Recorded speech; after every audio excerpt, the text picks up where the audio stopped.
밥 차릴 시간 같은 거 없어요. 그냥 이거 드세요. 먹기 싫어요? 드시든가 말든가 맘대로 하세요. 저는 서인숙이라고 해요. 새벽 4시 창호지 너머로 닭 우는 소리가 희미하게 들려올 때면 어김없이 눈이 떠집니다. 평생을 전주의 한 시골 마을에서 흙 만지고 벼틀 쬐며 살아왔습니다. 자식 새끼 입에 밥 들어가는 것만 봐도 배부르다는 옛말이 하나도 틀리지 않다고 믿으며 살아왔어요. 그날도 저는 동이특이 무섭게 일어나 부엌 아궁이에 불을 지폈습니다. 가마솥에선 구수한 누룽지 끓는 냄새가 온 집안에 퍼져나갔고 장독대 위에는 밤새 내린 이슬이 영롱하게 맺혀 있었죠. 어이구 할멈, 오늘 서울 가신다더니 벌써부터 와 이리 부산을 떨었었소? 소풍 가는 어린애 마냥 잠을 설치셨구만. 담벼락 너머로 옆집 김영감이 퉁명스럽게 말을 건넸지만 제 마음은 이미 서울역에 가 있었습니다. 한 달 전 아들 녀석과 통화를 하다 덜컥 잡아버린 무궁화호 표. 그날부터 달력에 커다랗게 동그라미를 쳐놓고 얼마나 손꼽아 기다렸는지 모릅니다. 서울 사는 아들 재석이와 며느리 은지, 그리고 작년에야 초등학교에 들어간 눈에 넣어도 아프지 않을 손녀 유나를 볼 생각에 밤잠까지 설쳤습니다. 제 부엌은 며칠 전부터 전쟁터나 다름없었어요. 서울 것들은 뭐가 그리 바쁜지, 밥은 제대로 챙겨 먹고 다니는지 늘 노심초사였거든요. 아들 녀석이 어릴 때부터 환장하던 쿰쿰하게 삭힌 홍어찜. 코를 톡 쏘는 그 맛을 재석이는 어른의 맛이라며 7살 배기 녀석이 얼굴을 찡그려가면서도 곧잘 따라 먹곤 했죠. 그 모습이 어찌나 귀엽던지 지금도 눈에 선합니다.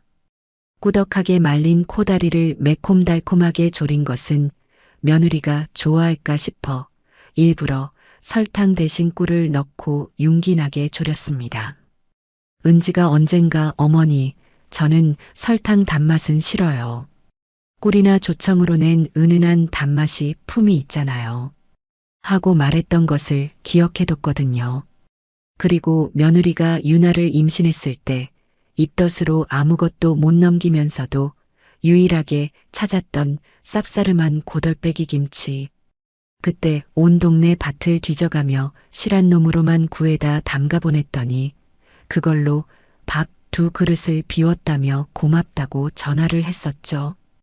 혹시나 입맛이 변했을까 싶어 슴슴하게 담근 것과 매콤하게 담근 것 2가지로 정성껏 준비했죠.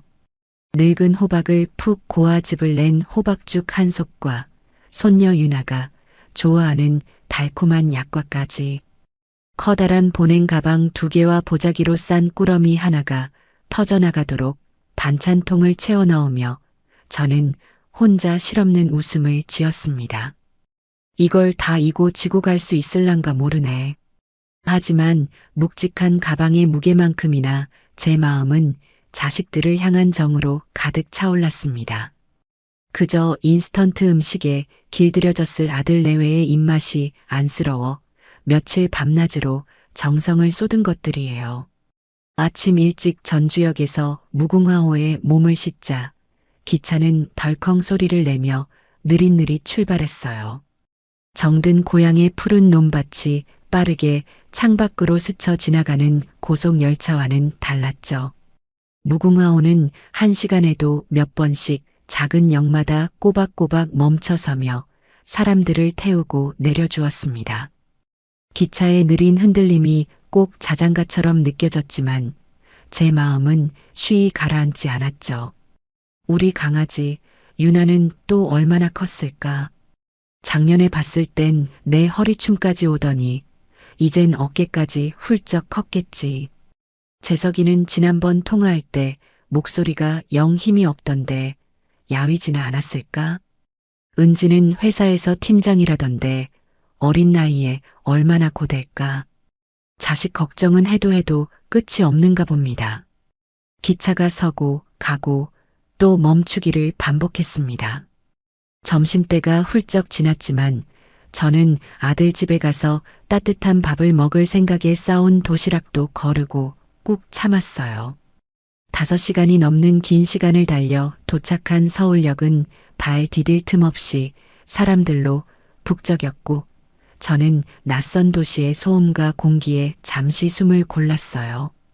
묵직한 짐을 끌고 지하철을 타고 또 버스를 갈아타는 일은 늙은 저에게는 고역이었습니다. 아들 집은 버스 정류장에서 내려서도 한참을 더 걸어 들어가야 하는 하늘 높은 줄 모르고 솟아오른 새 아파트 단지였죠. 삐까번쩍한 공동 현관을 지나 엘리베이터를 타고 32층에 내리니 길고 고요한 복도가 제가 사는 흙집과는 모든 것이 달랐습니다. 집에 들어가자 모델하우스처럼 먼지 하나 없이 꾸며진 집이 저를 맞았습니다. 하지만 이상하게도 사람 사는 온기라고는 조금도 느껴지지 않는 차가운 공간이었죠. 대리석 바닥은 발을 딛기 무섭게 서늘했고 벽에는 가족 사진 하나 걸려있지 않았습니다. 어머니 오셨어요?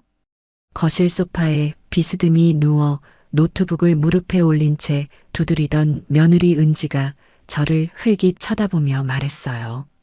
반가워하는 기색이라고는 눈곱만큼도 찾아볼 수 없는 지극히 사무적인 목소리였죠.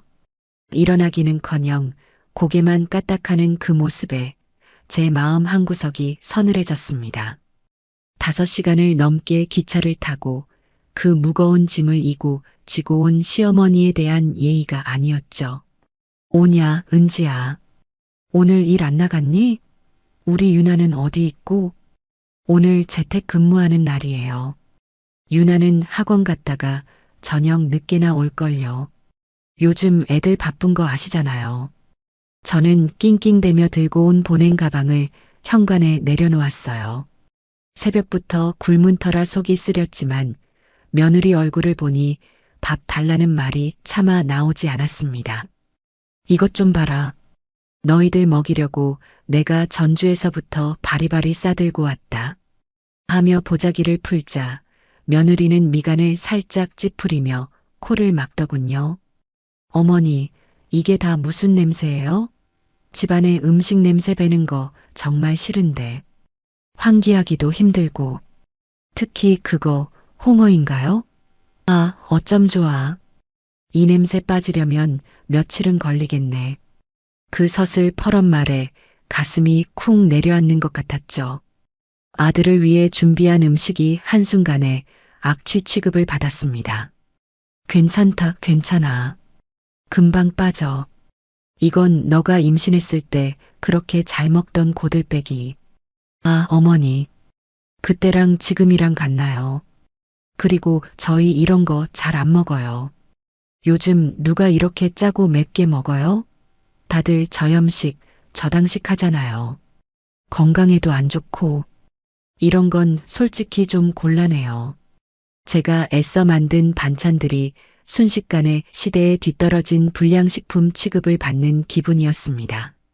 제가 멋쩍게 서서 반찬통을 들고 있자 며느리는 냉장고 문을 열어보지도 않고 귀찮다는 듯이 손가락으로 방을 가리켰습니다. 피곤하실 텐데 저쪽 방 쓰세요. 그 짐들은 일단 거기 두세요. 제가 나중에 보고 버릴 건 버릴게요. 버리다니. 그 말이 비수처럼 날아와 심장에 박혔습니다. 자식 먹이려고 밤새 만든 음식을 맛보기도 전에 버리겠다니요.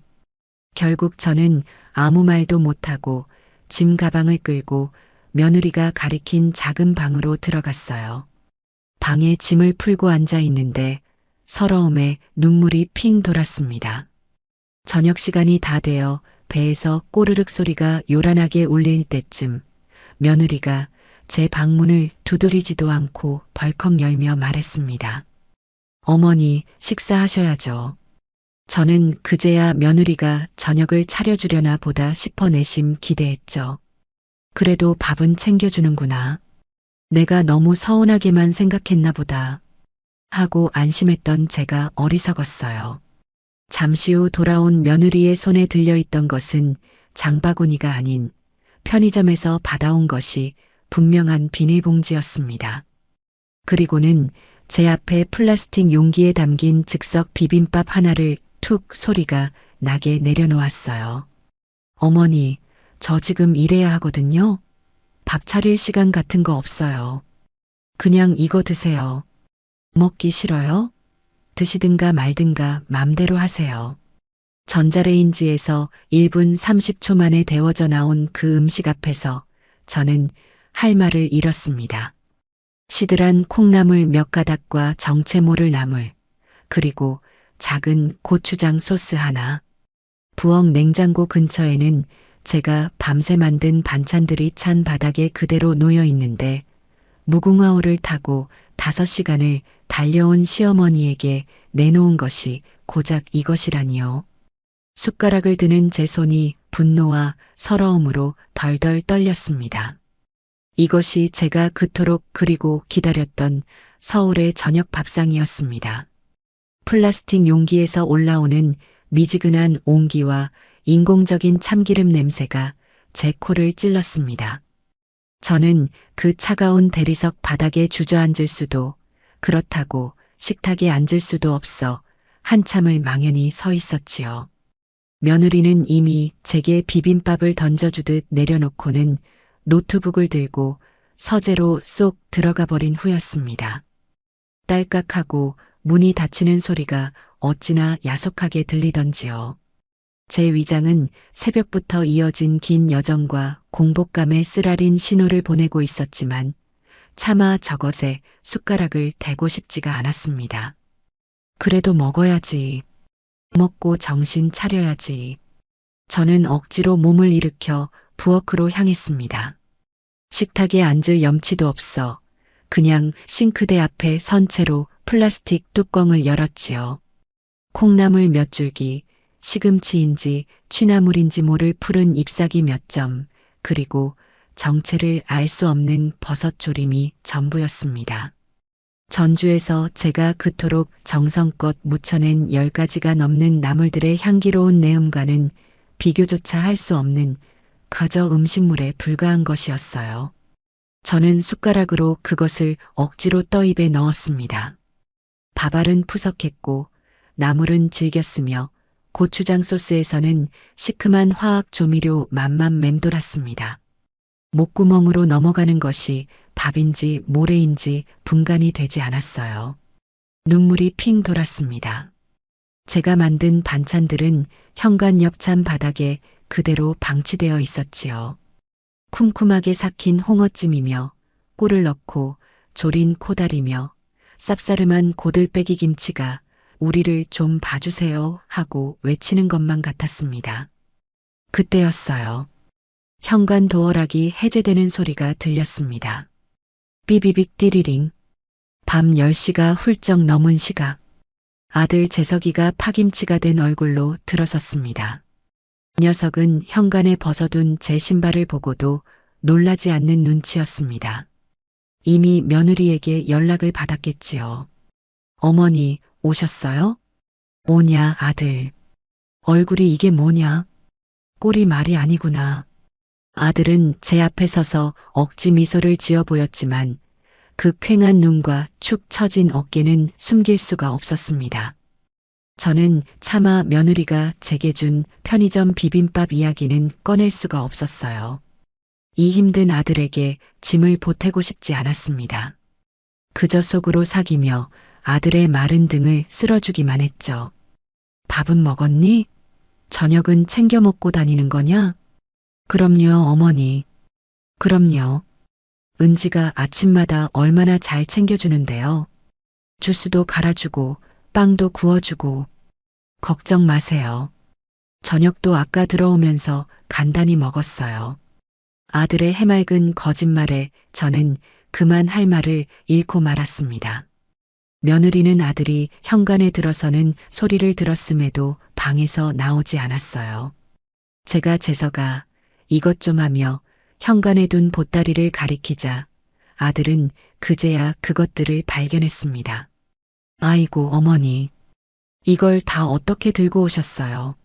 무겁게 안 그래도 된다니까. 됐다. 너 먹이려고 가져온 거다. 냉장고에 넣어야지. 재석이는 낑낑대며 보낸 가방을 부엌으로 옮겼습니다. 냉장고 문을 열자 안에는 정체 모를 배달 음식 용기들과 마시다 만 탄산수병들만 뒹굴고 있었지요. 아들은 제 반찬통을 차곡차곡 넣으면서도 뚜껑 한번 열어보지 않았습니다. 그저 처리해야 할 일을 하는 사람처럼 묵묵히 통을 밀어 넣을 뿐이었어요. 그 순간 서재 문이 열리고 며느리가 나왔습니다. 여보 왔어? 나 지금 급한 거 마무리해야 해서. 먼저 들어가서 일 좀 할게. 어머니랑 이야기 나누세요. 그래. 얼른 들어가. 고생했어. 거실에는 어색한 침묵만이 무겁게 흘렀죠. 아들은 제 옆에 앉아 제 어깨를 주물렀지만 그 손길은 기계적이었고 눈은 자꾸만 서재문 쪽을 향해 있었습니다. 저는 어떻게든 이 숨막히는 분위기를 바꿔보려 애썼습니다. 서울 사람들은 다들 이렇게 바쁘게 사는 거냐? 옆에 있는 사람 얼굴 한번 제대로 볼 시간도 없이 밥 한 끼 따뜻하게 해먹을 시간도 없이 사는 게 사는 건가 싶다지. 제 말의 진짜 의미, 즉 며느리가 시어머니 밥 한 끼 차려주지 않았다는 원망을 알아채주길 바라는 마음이었지만 아들은 제 의도를 애써 외면하며 아내를 감싸기 바빴죠. 에이 어머니, 요즘 세상이 옛날 같나요? 은지도 회사에서 얼마나 스트레스가 심한데요. 팀장인데 밑에 부하 직원들까지 다 챙겨야 하거든요. 어머니, 은지 세대는 직장에서 성공하는 것도 가족을 위하는 방식이라고 생각해요. 어머니 세대처럼 부엌에서 밥하고 빨래하는 것만이 내조가 아니란 말이에요. 내조? 내가 지금 내조를 말하는 게 아니잖니. 사람이 왔는데 오랜 시간 기차 타고 왔는데 따뜻한 밥 한 끼가 그렇게 어려운 거냐고 묻는 게다. 제 목소리가 저도 모르게 조금 높아졌습니다. 아들은 당황한 기색이 역력했죠. 어머니, 은지가 일부러 그런 게 아니에요. 오늘 진짜 바빴다니까요. 재택근무라고 해도 회의가 줄줄이 잡혀 있어서. 그리고 어머니, 솔직히 저희 집에서는 그렇게 냄새나는 음식 잘 안 해 먹어요. 홍어 같은 거요. 은지가 냄새에 좀 예민해서 아시잖아요. 냄새에 예민하다. 그 말이 제 가슴을 또 한 번 후벼 팠습니다. 자식 먹이겠다고 밤새 삭히고 졸이고 무친 음식들이 그저 냄새나고 귀찮은 짐이 되어버린 순간이었죠. 그래, 내가 잘못했구나. 냄새나는 걸 가져와서. 요즘 것들 사는 방식도 모르고. 내가 눈치가 없었어. 더 이상 대화를 이어갈 기운이 없었습니다. 아들은 어머니, 그런 뜻이 아니고요라며 저를 붙잡았지만 저는 그 손을 뿌리치고 며느리가 정해준 작은 방으로 들어가 문을 닫았습니다. 그 방은 창고나 다름없었어요. 쓰지 않는 운동기구와 먼지 쌓인 책 상자들이 구석에 몰려 있었죠. 침대라고 내어준 것은 간이용으로 쓰는 딱딱한 접이식 매트리스였습니다. 그 위에 얇은 혼이불 하나가 전부였죠. 서울의 32층 아파트는 시골집 우풍보다 더 서늘했습니다. 저는 겉옷도 벗지 못한 채 그 딱딱한 매트리스에 웅크리고 누웠습니다.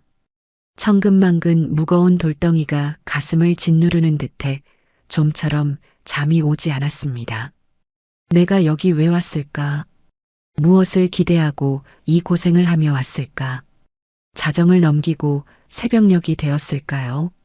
목이 말라 뒤척이다 물이라도 한 잔 마실까 싶어 조용히 방문을 열고 나왔습니다. 집안은 칠흑처럼 어두웠지만 안방 쪽에서 희미한 빛과 함께 재석이와 은지가 소곤거리는 소리가 들려왔죠. 문이 살짝 열려 있었던 탓에 대화 내용이 드문드문 밖으로 새어나왔어요. 저는 저도 모르게 그 자리에 얼어붙고 말았습니다. 여보, 나 정말 언제까지 이렇게 버틸 수 있을지 모르겠어. 하루하루가 지옥 같아. 차라리 솔직하게 말씀드리는 게 낫지 않을까? 은지의 목소리였습니다. 잔뜩 잠기고 지쳐 있었죠. 말씀드리다니? 나한테? 뭘? 심장이 불길하게 두근거렸습니다. 조금만 더 참아봐. 아직은 말할 때가 아니야. 어머니 계실 때 괜히 걱정 끼쳐드릴 수 없잖아. 안 그래도 충격받으실 텐데 어떻게든 버텨보자. 응? 버티는 것도 한계가 있지. 오늘만 해도 그래, 나 정말 미칠 것 같았다고. 어머니가 저 반찬들 꺼내시는데 나 자신이 너무 비참해서 그냥 다 말해버리고 싶었어. 은지야, 제발. 내가 어떻게든 해볼게. 응? 며칠만 어머니 가실 때까지만이라도 제발 응? 그 대화를 듣는 순간 제 심장이 바닥으로 쿵 하고 곤두박질 치는 것 같았습니다. 언제까지 저 시어머니를 버텨야 하냐. 어머니께는 아직 말할 때가 아니다. 어머니 가실 때까지만 버텨라. 저는 그 대화의 주체가 온전히 저라고 생각했어요. 갑자기 찾아와 냄새나는 반찬을 들이밀며 불편하게 만든 시어머니, 구시대적인 사고방식으로 며느리를 타박하는 제 존재에 대해 이야기하는 것이라고 지레짐작했죠. 며느리가 비참했다고 한 말은 제가 가져온 촌스러운 반찬들 때문이라고, 그래서 자신의 세련된 삶에 흠집이 난 것 같아 비참하다고 느낀 것이라 오해했습니다. 그 순간 저는 아들 내외에게 거추장스러운 짐, 그것도 아주 냄새나고 골치 아픈 짐이 되어버린 기분이었습니다. 숨이 턱 막혔습니다. 저는 물도 마시지 못한 채 소리 없이 방으로 돌아와 웅크렸습니다. 차가운 방바닥의 한기가 뼛속까지 스며드는 것 같았습니다. 다음 날 아침 저는 누구보다 일찍 일어났습니다. 하지만 부엌으로 나가지 않았죠. 식탁의 공기는 시베리아 벌판보다 더 차가웠어요. 며느리는 아침 일찍 중요한 회의가 있다며 이미 집을 나선 후였고, 손녀 유나는 어젯밤 늦게 들어와 자고 있는지 얼굴도 보지 못했습니다. 아들은 어젯밤의 대화 때문인지 제 눈치를 보며 아무 말도 하지 않았죠. 저는 냉장고 문을 열어보았습니다. 제가 가져온 반찬들이 어제 재석이가 밀어넣은 그 자리에 그대로 놓여 있었어요. 아무도 손대지 않은 그 반찬통들이 마치 제 버려진 마음 같아서 더는 그 집에 머물 수가 없었습니다. 아들은 제게 토스트와 주스를 내밀었지만 저는 손도 대지 않았습니다. 재석아, 엄마 가봐야겠다. 전주집에 물 줄 시간이야. 어머니, 벌써요? 오신 지 하루도 안 됐는데 하루 더 주무시고 가시지. 은지도 어머니 가시면 서운해할 텐데요. 서운해하다니. 저는 속으로 헛웃음을 쳤습니다. 어머니 가실 때까지만 버티자던 그 목소리가 귓가에 쟁쟁했죠. 됐다. 늙은이가 오래 있으면 뭐 하겠니? 너희 바쁜데 집만 되지. 가야겠다. 아들이 안절부절 못하며 저를 말렸지만 제 결심은 확고했죠. 어머니, 점심이라도 제가 맛있는 거 사드릴게요. 하는 아들의 말을 뒤로하고 저는 제 가방을 들고 현관을 나섰습니다. 텅 빈 복도를 지나 엘리베이터를 기다리는데 그 고요한 공간에 제 거친 숨소리와 캐리어 바퀴 구르는 소리만이 을씨년스럽게 울렸습니다. 32층에서 1층으로 내려가는 그 짧은 시간이 지옥처럼 길게 느껴졌어요. 저는 뒤도 돌아보지 않고 그 차가운 집을 나섰습니다. 서울을 떠나 전주로 돌아오는 무궁화호 안에서 제 마음은 실망감을 넘어 단단한 결심으로 굳어지고 있었어요. 이번에도 5시간이 넘는 긴 여정이었습니다. 하지만 올 때와는 전혀 다른 시간이었죠. 올 때는 설렘과 기대로 가득 찼다면 돌아가는 길은 분노와 모멸감, 그리고 깊은 배신감으로 얼룩졌습니다. 저는 창밖으로 스쳐 지나가는 풍경을 보며 어젯밤의 일들을 몇 번이고 되새김질했습니다. 눈물을 흘리거나 소리를 지르며 화를 내는 것은 제 방식이 아니었죠. 그런 감정적인 대응은 결국 저만 속 좁고 유난스러운 시어머니로 만들 뿐이니까요. 어머니, 요즘 세상이 어떤데요? 어머니 세대랑은 달라요 하던 아들의 목소리가 귓가를 맴돌았습니다. 그래요, 다르다 이거지요. 냄새나는 시골 반찬은 싫고 편리하고 세련된 것이 좋다 이거지요. 버티기 힘든 짐 취급을 한 것에 대한 대가를 치르게 해주고 싶었습니다. 저는 며느리가 제게 사용했던 바로 그 방식, 편리함과 효율, 그리고 보여주기라는 도구를 이용해 진심의 의미가 무엇인지 뼈저리게 가르쳐 주기로 마음먹었습니다. 이것은 분노에 찬 단순한 복수가 아니에요. 어른으로서의 가르침을 위한 아주 정교하게 짜인 계획이었습니다. 그 아이들에게 정성이란 눈에 보이지 않는 시간과 노력이 아니라 눈에 보이는 비용과 포장이라는 것을 알려줄 참이었습니다. 전주의 집에 돌아오니 저를 반기는 것은 흙냄새와 따뜻한 아궁이의 온기였습니다. 서울의 그 차갑고 인공적인 아파트와는 모든 것이 달랐죠. 며칠을 보냈습니다. 일부러 아무 연락도 하지 않았어요. 아마 아들 녀석은 제가 단단히 화가 났다고 생각하며 전전긍긍하고 있겠지요. 며느리라는 아이는 어쩌면 골치 아픈 시어머니가 드디어 갔다며 속 시원해하고 있을지도 모를 일입니다. 그렇게 일주일쯤 지났을까요? 저는 가장 다정하고 인자한 목소리를 준비했습니다. 거울을 보며 가장 온화한 미소를 짓는 연습까지 했지요. 그리고 아들에게 전화를 걸었습니다. 신호음이 2번 울리기도 전에 녀석이 덜컥 전화를 받더군요. 어머니, 아이고 어머니, 전화 주셨네요. 그날은 정말 죄송했어요. 은지도 아들 엄마야. 잘 지내지? 저는 녀석의 말을 다정하게 끊어버렸습니다. 제 목소리는 봄바람처럼 따뜻했죠. 네, 어머니. 잘 내려가셨어요? 갑자기 가셔서 걱정했어요. 은지도 어머니께 죄송하다고 그날 너무 바빠서 정신이 없었다고. 오냐 오냐. 엄마 다 안다. 다 이해해. 생각해보니 내가 너무 급하게 올라가서 은지한테 미안하구나. 젊은 애가 얼마나 바쁘면 그랬겠니. 팀장이라며? 아래 사람들 챙기랴, 실적 내랴, 얼마나 고되겠어. 내가 이해해야지. 늙은이가 눈치가 없었어. 제 목소리에는 서운함의 그림자조차 없었기에 아들은 아무런 의심 없이 안도의 한숨을 내쉬었습니다. 아니에요, 어머니.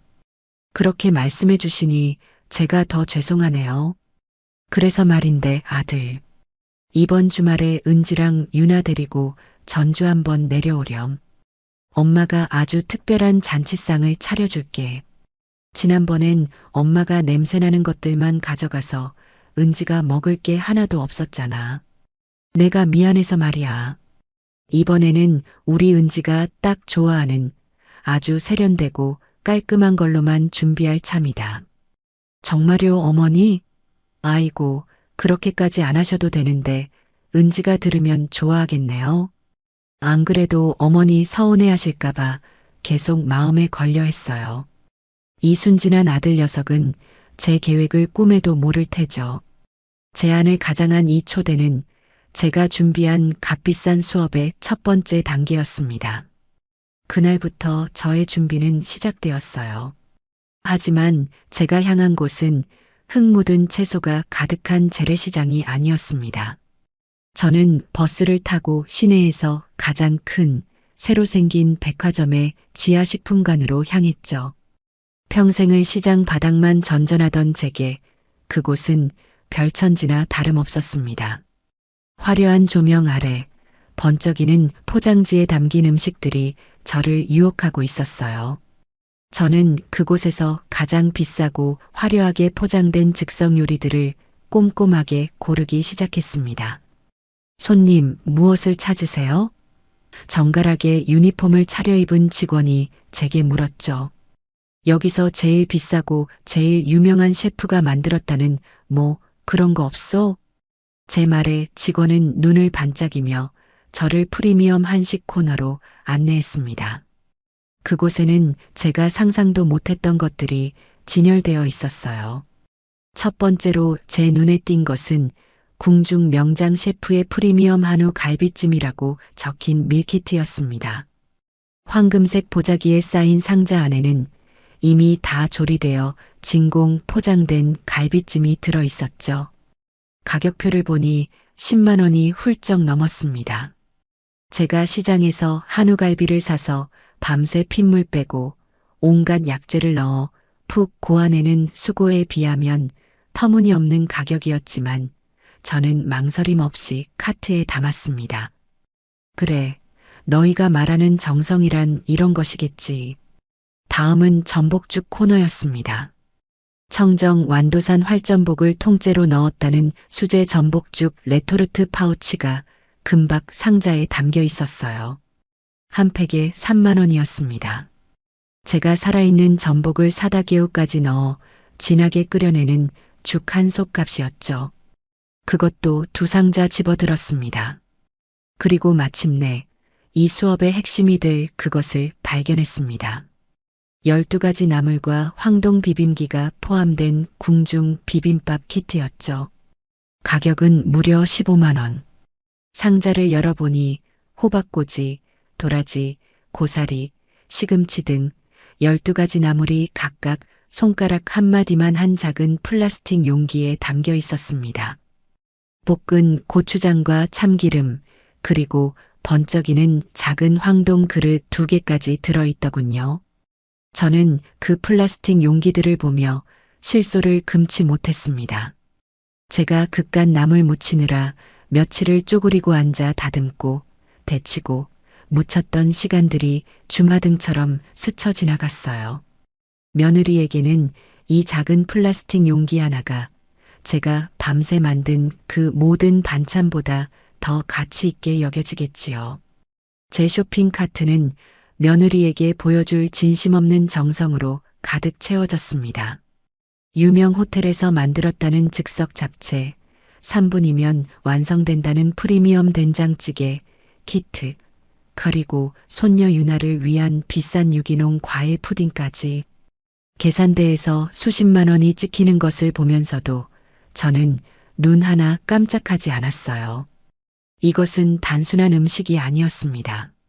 며느리가 제게 보냈던 편의점 비빔밥에 대한 가장 비싼 화답이자 그 아이에게 보낼 값비싼 청구서나 마찬가지였으니까요. 저는 분노에 차서 복수를 계획하는 것이 아니었어요. 그저 한 아이의 엄마이자 제 며느리인 은지에게 음식에 담긴 마음의 무게가 얼마나 중요한 것인지를, 그리고 편리함이라는 이름 아래 그 아이가 얼마나 잔인한 행동을 했는지를 차분하고 명확하게 알려주고 싶었을 뿐입니다. 저는 그 비싼 쇼핑백들을 양손에 들고 당당하게 백화점을 걸어 나왔습니다. 약속한 주말이 되어 아들 내외와 손녀가 전주에 도착했어요. 흙먼지 날리는 마당에 번쩍이는 서울의 승용차가 들어서는 것이 퍽이나 이질적이었습니다. 저는 세상에서 가장 인자한 시어머니의 얼굴로 대문 앞에서 그들을 맞았죠. 아이고, 우리 강아지 유나. 어서 오너라. 오는 길 힘들었지? 길이 많이 막히지는 않았고? 아니에요, 어머니.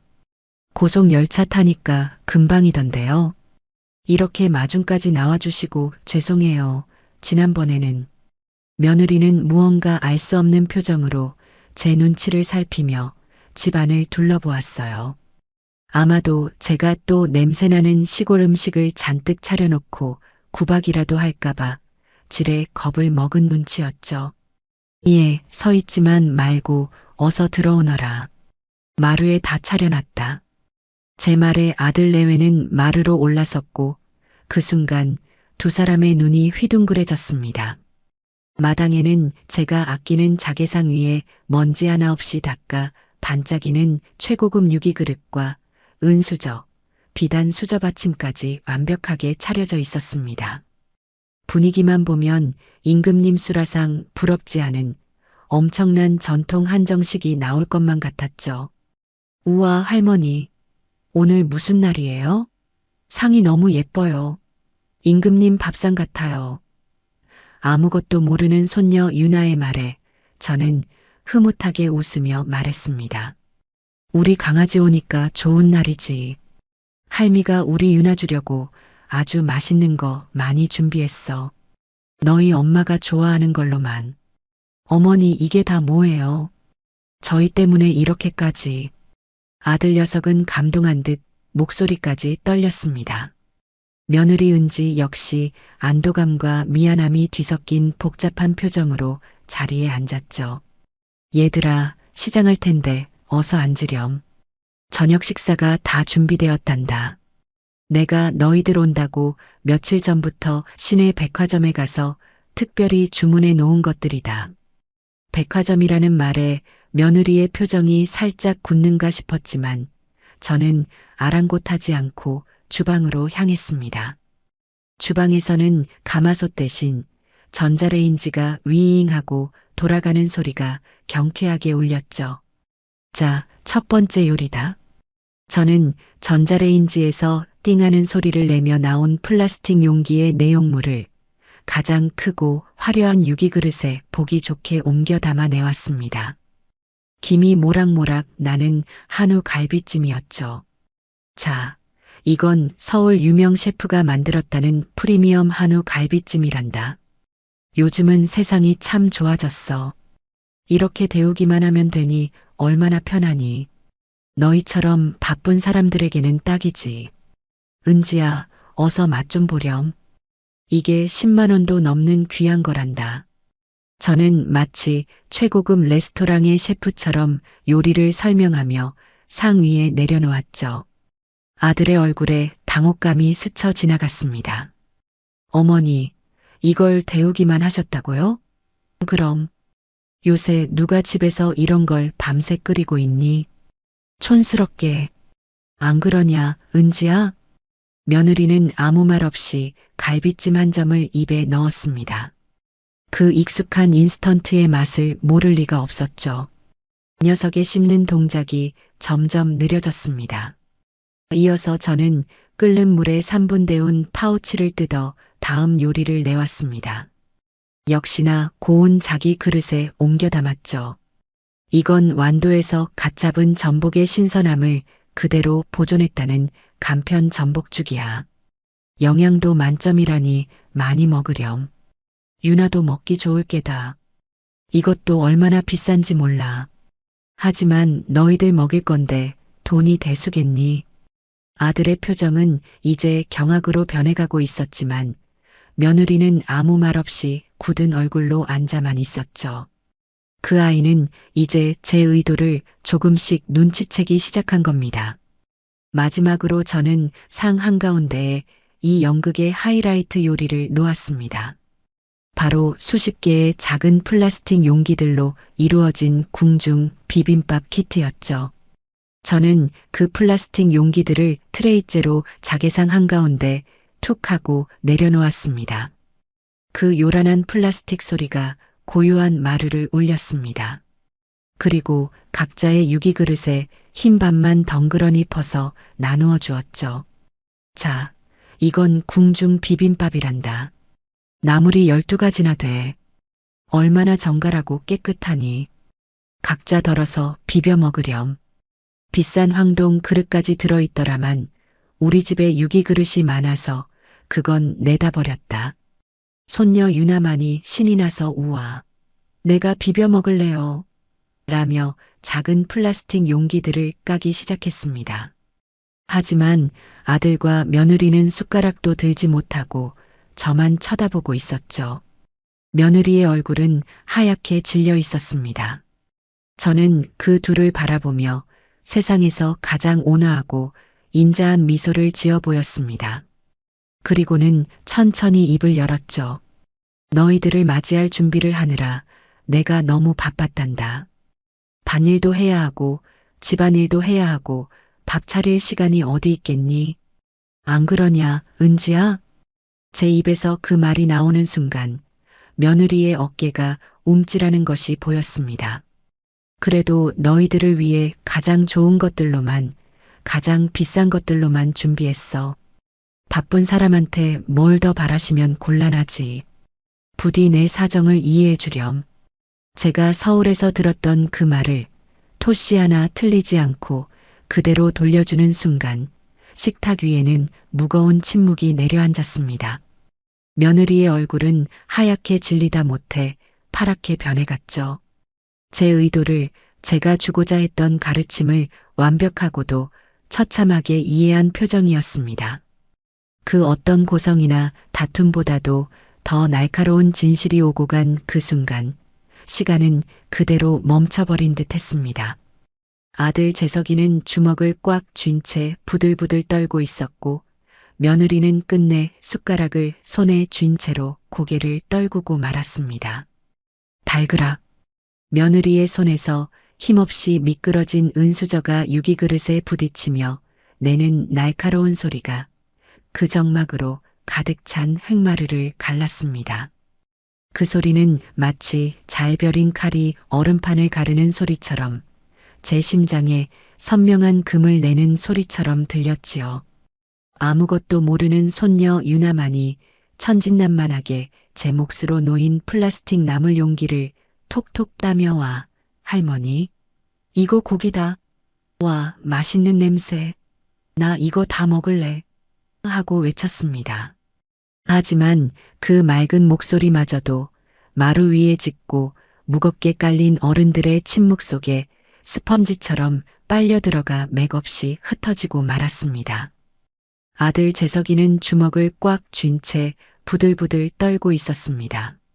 그 녀석의 얼굴은 제가 처음 백화점 즉석 요리를 내놓았을 때의 그저 당혹스럽던 표정에서 제가 마지막 말을 뱉었을 때 비로소 모든 상황을 파악한 뒤의 참담함으로, 그리고 마침내는 곁에 앉은 자신의 아내를 향한 차갑고도 서늘한 분노로 굳어져 갔습니다. 며느리 은지는 고개를 푹 숙인 채 그 비싼 자개상 무늬만 노려보고 있었습니다. 그 어깨는 더 이상 감출 수 없을 만큼 미세하게, 마치 오한에 걸린 사람처럼 떨리고 있었어요. 제 앞에 놓인 그 번쩍이는 유기그릇과 그 위에 덩그러니 놓인 흰밥, 그리고 그 곁을 보란듯이 둘러싼 화려한 즉석요리 포장재들은 며느리에게 훌륭한 식사가 아니라 결코 벗어날 수 없는 덫이자 그녀의 잘못을 만천하에 고발하는 장거물처럼 보였습니다. 저는 제 계획이 완벽하게, 아니, 완벽하다 못해 처참할 정도로 성공했음을 직감했습니다. 그래, 이제 알겠느냐? 내가 나에게 한 짓이 무엇인지, 내가 그토록 중시하는 그 편리함과 세련됨이라는 것이 사람의 진심과 정성이 빠졌을 때 얼마나 잔인하고 모욕적인 것이 될 수 있는지를 말이다. 저는 며느리가 제 바짓가랑이라도 붙잡고 울며불며 제게 사과하거나 혹은 되려 어떻게 이러실 수 있냐며 화를 내고 자리를 박차고 일어나길 기다렸습니다. 어떤 반응이 오든 저는 어른으로서, 시어머니로서 차분하게 가르침을 이어갈 준비가 되어 있었습니다. 하지만 식탁을 짓누르던 그 무거운 침묵을 깬 것은 제가 예상했던 분노의 외침이나 구차한 변명이 아니었습니다. 대신 며느리 은지의 어깨가 가늘게 떨리기 시작하더니 이내 억지로 숨을 들이마시는 소리가 들려왔습니다.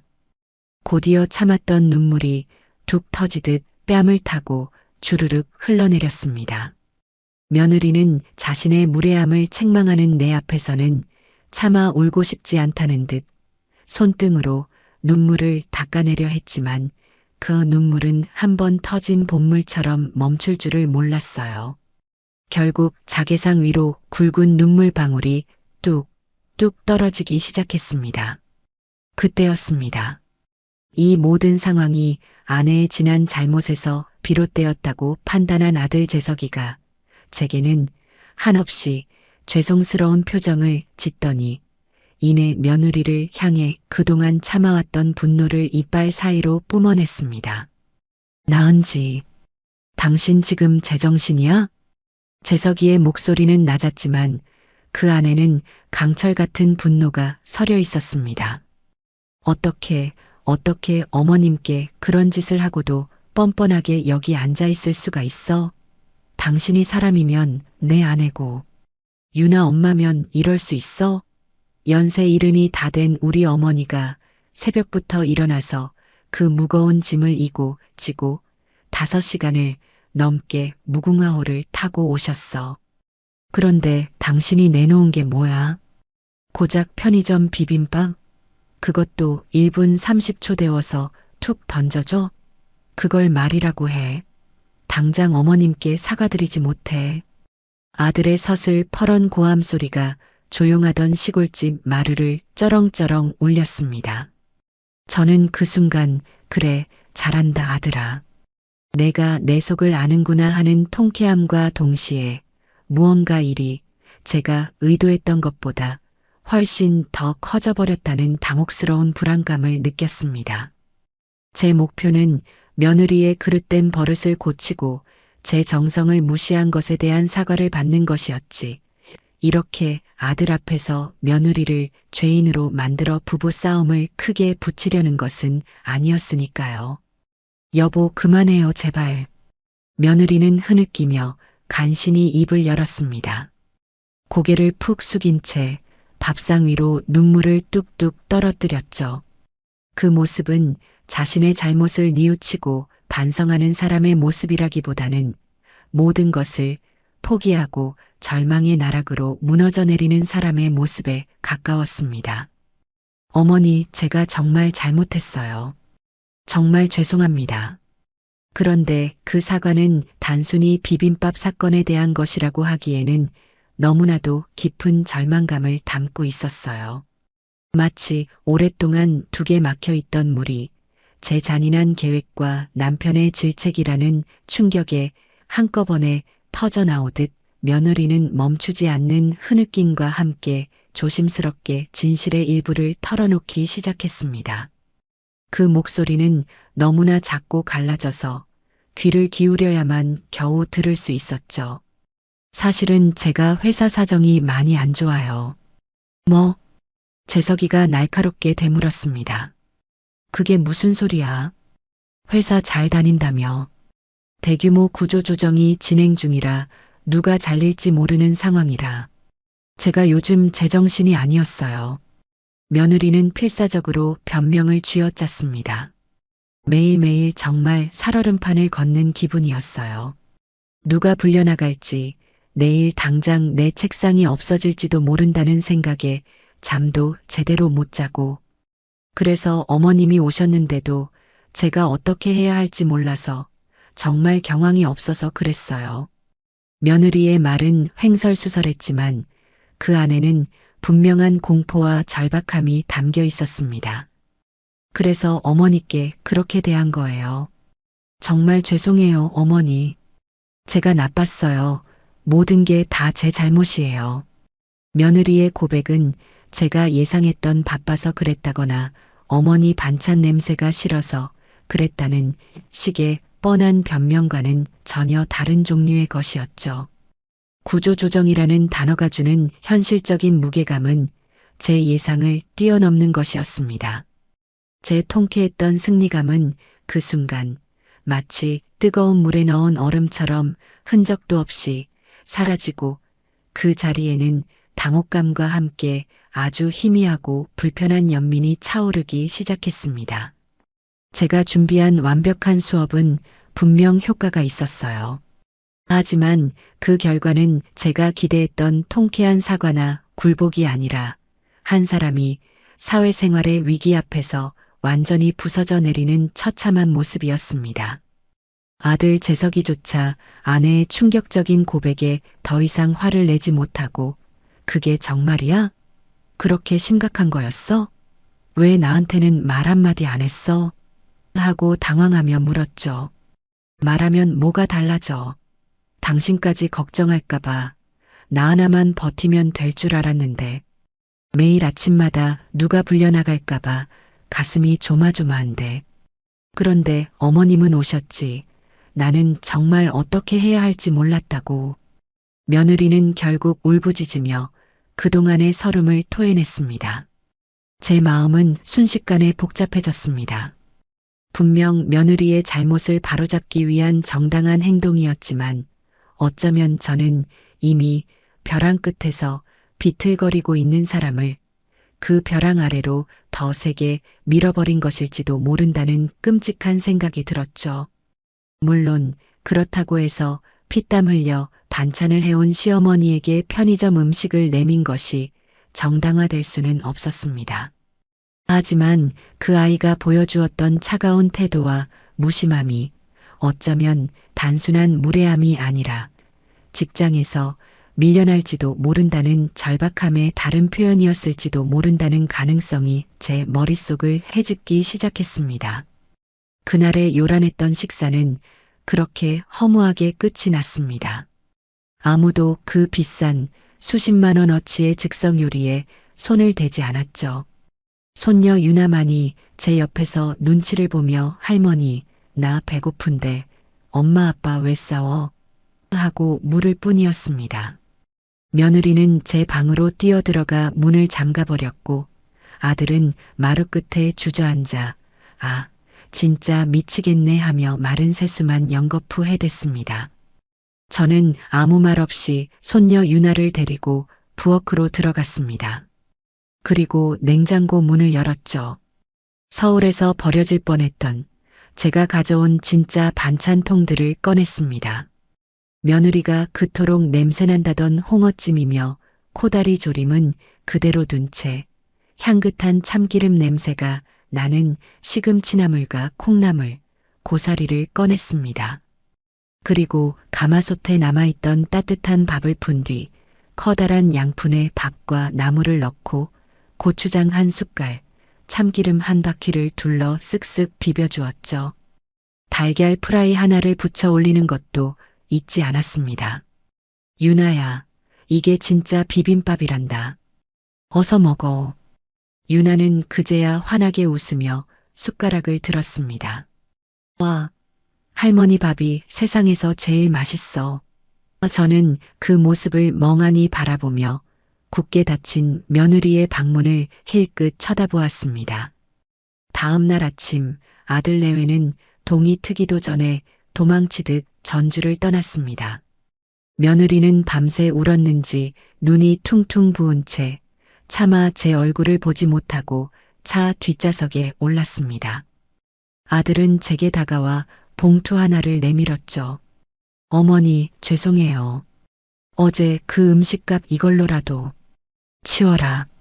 저는 그 손을 매섭게 쳐냈습니다. 어머니, 정말 죄송합니다. 다음에 은지 마음 좀 진정되면 다시 올게요. 아들은 그 말만 남기고 황급히 운전석에 올랐습니다. 저는 그들이 떠난 텅 빈 마당에 한참을 서 있었습니다. 그리고 마루에 앉아 하룻밤 사이에 고스란히 음식물 쓰레기가 되어버린 수십만 원어치의 즉석 요리들을 멍하니 바라보았습니다. 통쾌한 승리감 대신 씁쓸하고 무거운 의문만이 제 가슴을 짓눌렀습니다. 저는 그 비싸고 차가운 쓰레기들을 하나하나 치우기 시작했습니다. 내가 너무 심했던 걸까? 그 질문이 머릿속을 떠나지 않았습니다. 그 지독하게 불편했던 주말이 지나고 몇 주가 흘렀습니다. 가을거지가 본격적으로 시작되어 저는 밭에서 콩을 타작하고 처마 밑에는 주렁주렁 곶감을 깎아 매다느라 눈코 뜰 새 없이 바빴습니다. 몸은 고된 노동으로 욱신거렸지만 마음은 그보다 훨씬 더 무겁고 불편했지요. 그날 며느리가 울부짖으며 쏟아냈던 구조조정이라는 말이 마치 목에 걸린 가시처럼 저를 괴롭혔습니다. 아들 내외와의 관계는 당연히 서먹하고 어색했습니다. 아들에게서는 은지가 어머니께 정말 죄송해하고 있어요. 요즘 회사 일 때문에 너무 예민해서 그랬다고 꼭 용서해달라고 전해달래요. 하는 변명 같은 문자가 한두 번 왔을 뿐 며느리에게서는 그 어떤 직접적인 연락도 없었습니다. 저 역시 섣불리 전화를 걸 수가 없었죠. 구조조정이라는 칼날 위에 서 있는 아이에게 무슨 말을 더 할 수 있겠습니까? 그래, 오죽하면 그랬을까? 젊은 나이에 팀장까지 달고 얼마나 악착같이 살았겠어. 그런데 직장에서 잘릴지도 모른다니 하늘이 무너지는 심정이었겠지. 그런 애한테 내가 너무 잔인한 짓을 한 게야. 먹고 사는 문제가 걸렸는데 늙은 시어미 밥상이 눈에나 들어왔겠나?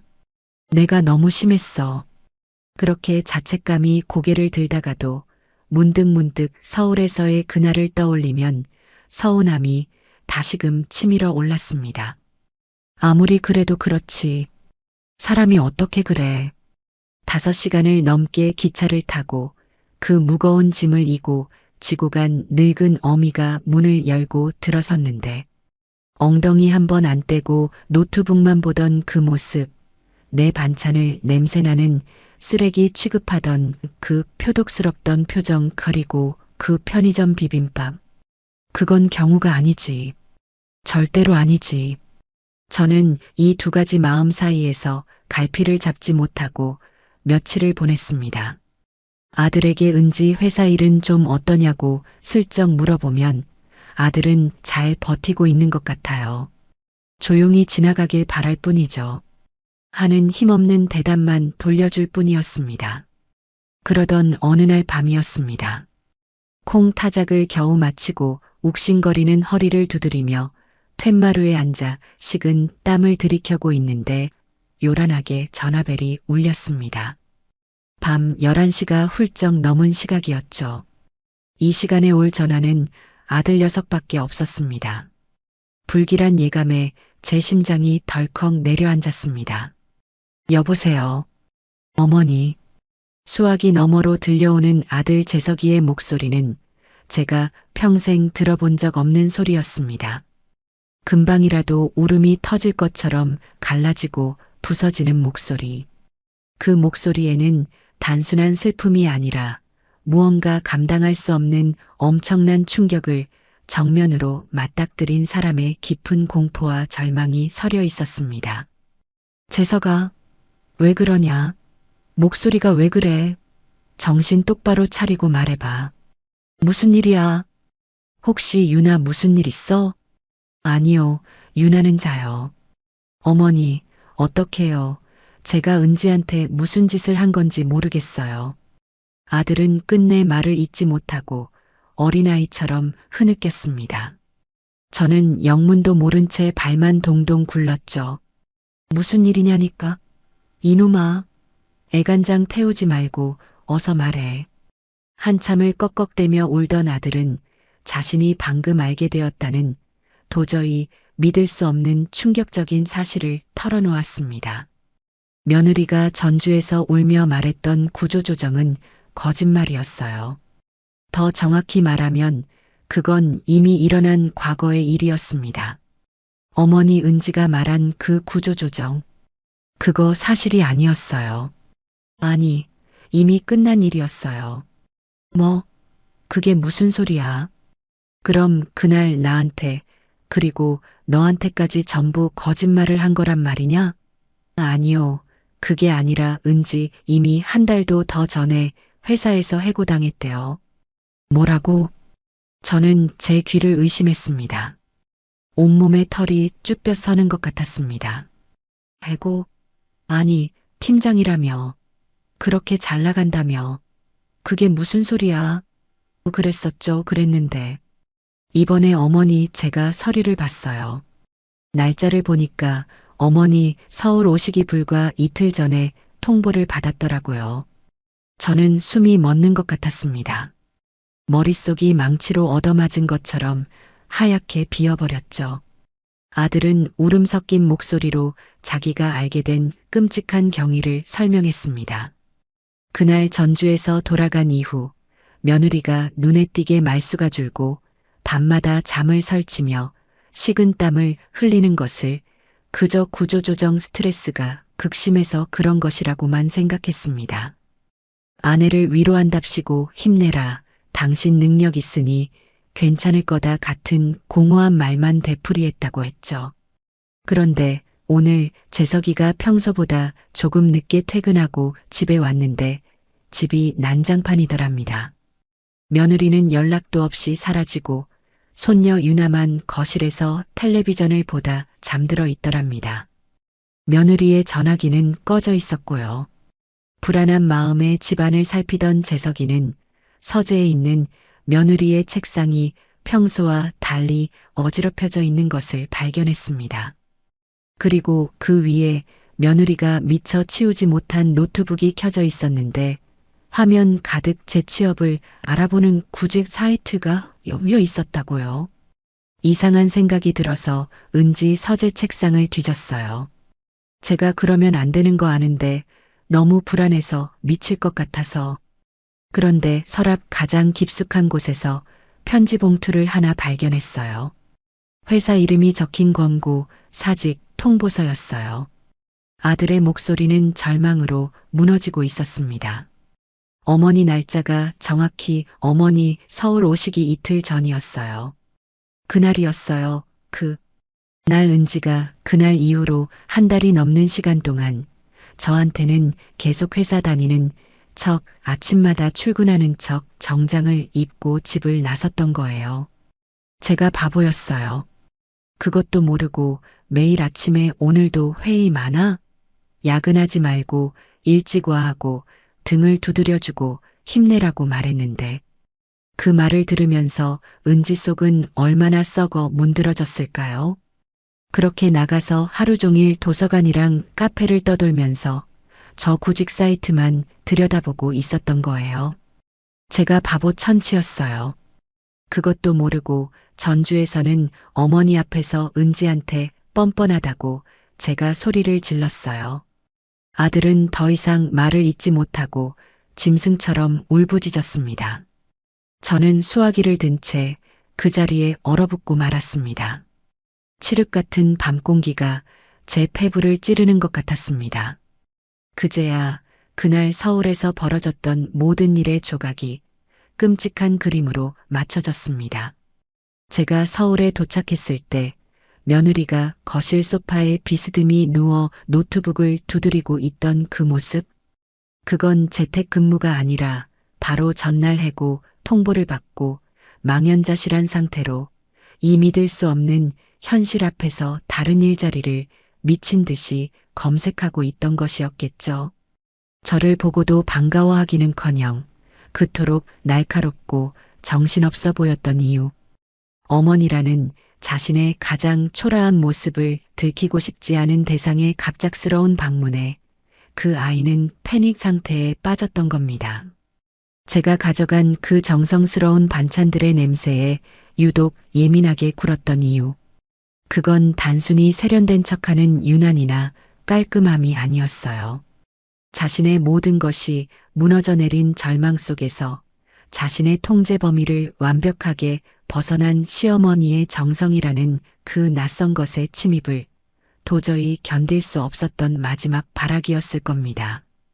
그 정성은 그 아이에게 너는 왜 나처럼 하지 못하느냐는 무언의 질책으로 다가왔을 테지요. 그리고 그날 저녁 식탁에 올랐던 편의점 비빔밥. 저는 그제야 그 비빔밥의 진짜 의미를 깨달았습니다. 그 비빔밥은 바쁘고 무심한 커리어우먼의 오만한 무례함이 아니었습니다. 하루아침에 대한민국 최고라는 직장에서 쫓겨난 절망 속에서 남편에게조차 말하지 못하는 끔찍한 비밀을 안고 간신히 스스로를 추스르며 사온 그것이 그 아이가 할 수 있는 전부였던 겁니다. 자신의 세상이 무너져 내린 바로 그날 힘겹게 버티고 있던 한 여자의 처절한 식사였던 거죠. 어쩌면 그 아이는 그날 하루 종일 그 비빔밥 하나로 끼니를 때우며 혹은 그마저도 넘기지 못하며 버텼을지도 모릅니다. 그 차가운 비빔밥을 앞에 두고 저는 서운하다고 토로하고 분노했습니다. 그 아이의 절박한 현실을 밥투정하는 시어미의 잣대로 난도질했던 겁니다. 숨이 턱 막혀왔습니다. 그리고 전주에서 제가 차렸던 그 잔치상, 그 화려하고 비싼 즉석 요리들, 바빠서 밥 차릴 시간이 없었다며 쏘아붙였던 제가시 돋친 말들, 그것은 어른의 가르침이 아니었습니다. 저는 그 아이의 가장 아픈 상처, 즉 실패와 무능함이라는 그 상처를 가장 잔인하고 모욕적인 방식으로 후벼 팠던 겁니다. 수화기를 든 채 저는 아무 말도 할 수 없었습니다. 온몸에 피가 역류하는 것처럼 차갑게 식어버리는 것 같았습니다. 제가 무슨 짓을 저지른 것인지 그제야 똑똑히 깨달았습니다. 아들의 충격적인 고백은 거기서 끝나지 않았습니다. 제가 그 끔찍한 진실의 무게에 짓눌려 아이고 은지가 그래서 그렇게 날이 서 있었구나 하는 소리만 내뱉고 있을 때 재석이가 이미 모든 것을 포기한 듯한 텅 비어버린 목소리로 말했습니다. 어머니, 그게 다가 아니에요. 제 심장이 이미 바닥까지 곤두박질 쳤다고 생각했는데 그보다 더 깊은 나락이 있다는 것을 깨달았습니다. 또 뭐가 있단 말이냐? 제발 그만해라. 엄마 지금 숨이 넘어가려고 한다. 제가 정말 못된 놈이에요. 제가 은지를 이 지경으로 만든 거나 다름없어요. 오늘 은지 책상 정리하다가 그 권고 사직서, 서류 밑에서 통장 내역서를 우연히 봤는데 은지네 집이 작년에 사업이 힘들어져서 집까지 넘어갈 뻔했대요. 뭐? 아니, 사돈네가 장사 잘 되신다고 하지 않았냐. 명절 때마다 선물도 보내오시고 저도 그렇게만 알고 있었어요. 저한테는 괜찮다고만 하셨으니까요. 그런데 아니었어요. 은지가 그동안 자기 월급으로 자기 혼자 그걸 겨우 막고 있었던 거예요.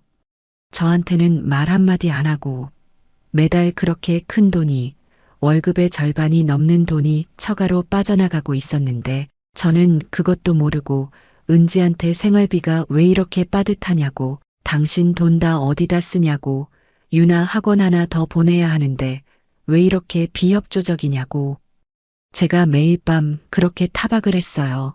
어머니. 아들의 목소리는 이제 울음을 넘어선 스스로를 향한 깊은 혐오와 자포자기의 상태였습니다. 며느리는 단순히 실직 사실만을 숨긴 게 아니었어요. 지난 1년이 넘는 시간 동안 은지는 무너져가는 자신의 친정을 남편 몰래, 세상 몰래 그 얇은 어깨로 홀로 부양하고 있었습니다. 전주 시내에서 작지만 알차게 한정식 가게를 하시던 사돈어른의 사업이 그놈의 지독한 전염병 사태로 직격탄을 맞아 쫄딱 망하고 평생을 일군 상가 건물이 경매로 넘어갈 위기에 처해 있었던 겁니다. 며느리의 그 높고 반짝이던 연봉이 그 팀장이라는 자리가 두 노인의 삶을 지탱해주던 유일하고도 마지막 동아줄이었던 겁니다. 은지는 이 끔찍한 사실을 남편인 재석이에게조차 말하지 않았어요. 그건 아기가 있어서가 아니었겠지요. 내가 해결할 수 있다는 그 아이 특유의 강한 옥이었을 수도 있습니다. 혹은 자신의 가족 문제로 새로운 가족에게, 남편에게, 그리고 시댁인 저에게 짐이 되고 싶지 않다는 그 아이다운 자존심과 미안함 때문이었을 겁니다. 그런데 그 유일한 동아줄이 권고 사직이라는 서슬 퍼런 칼날에 하루아침에 뚝 끊어져 버린 겁니다. 그제야 제가 서울에 갔던 날 밤 안방 문틈으로 희미하게 들려왔던 그 대화의 의미가 완벽하고도 끔찍하게 새로운 빛으로 해석되었습니다. 여보, 나 정말 언제까지 이렇게 버틸 수 있을지 모르겠어. 그건 시어머니인 저를 버티기 힘들다는 뜻이 절대 아니었습니다. 매달 수백만 원씩 빠져나가는 친정의 빚과 생활비, 그리고 이제는 그 돈마저 보내줄 수 없게 되어버린 이 절망적인 현실을, 이 무거운 비밀을 도대체 언제까지 버틸 수 있을지 모르겠다는 처절한 절규였던 겁니다. 차라리 솔직하게 말씀드리는 게 낫지 않을까? 그건 제게 당신이 불편하니 돌아가 달라고 말하자는 게 아니었어요. 어머니께 우리 집안의 이 어려운 사정을 내해고 사실을 솔직하게 말씀드리고 도움을 청하는 게 낫지 않을까 하는 그 아이가 내밀 수 있었던 마지막 구조 요청이었을 겁니다.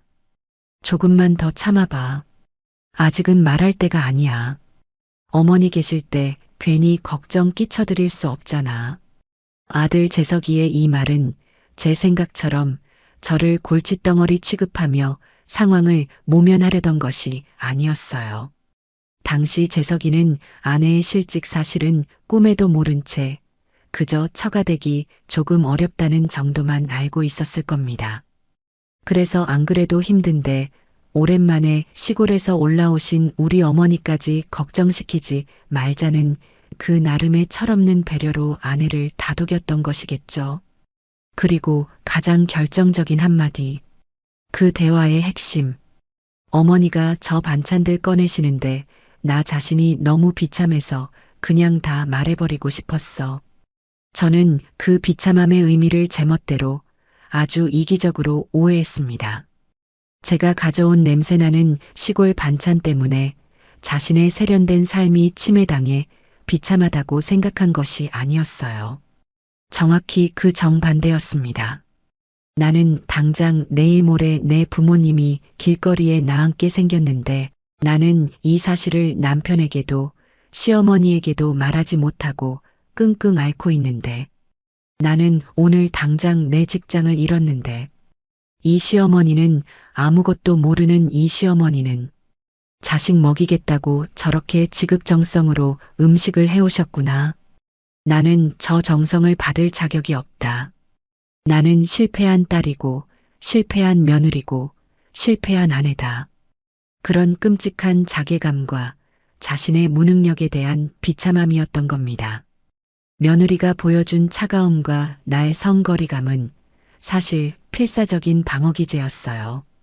자신이 실패한 사람이라는 그 낙인에 사로잡혀 누구라도 가까이 다가와 자신의 초라한 현실을 그 너덜너덜해진 속내를 들여다볼까봐 그 마지막 남은 자존심마저 무너질까봐 두려워서 온몸에 가시를 세웠던 거죠.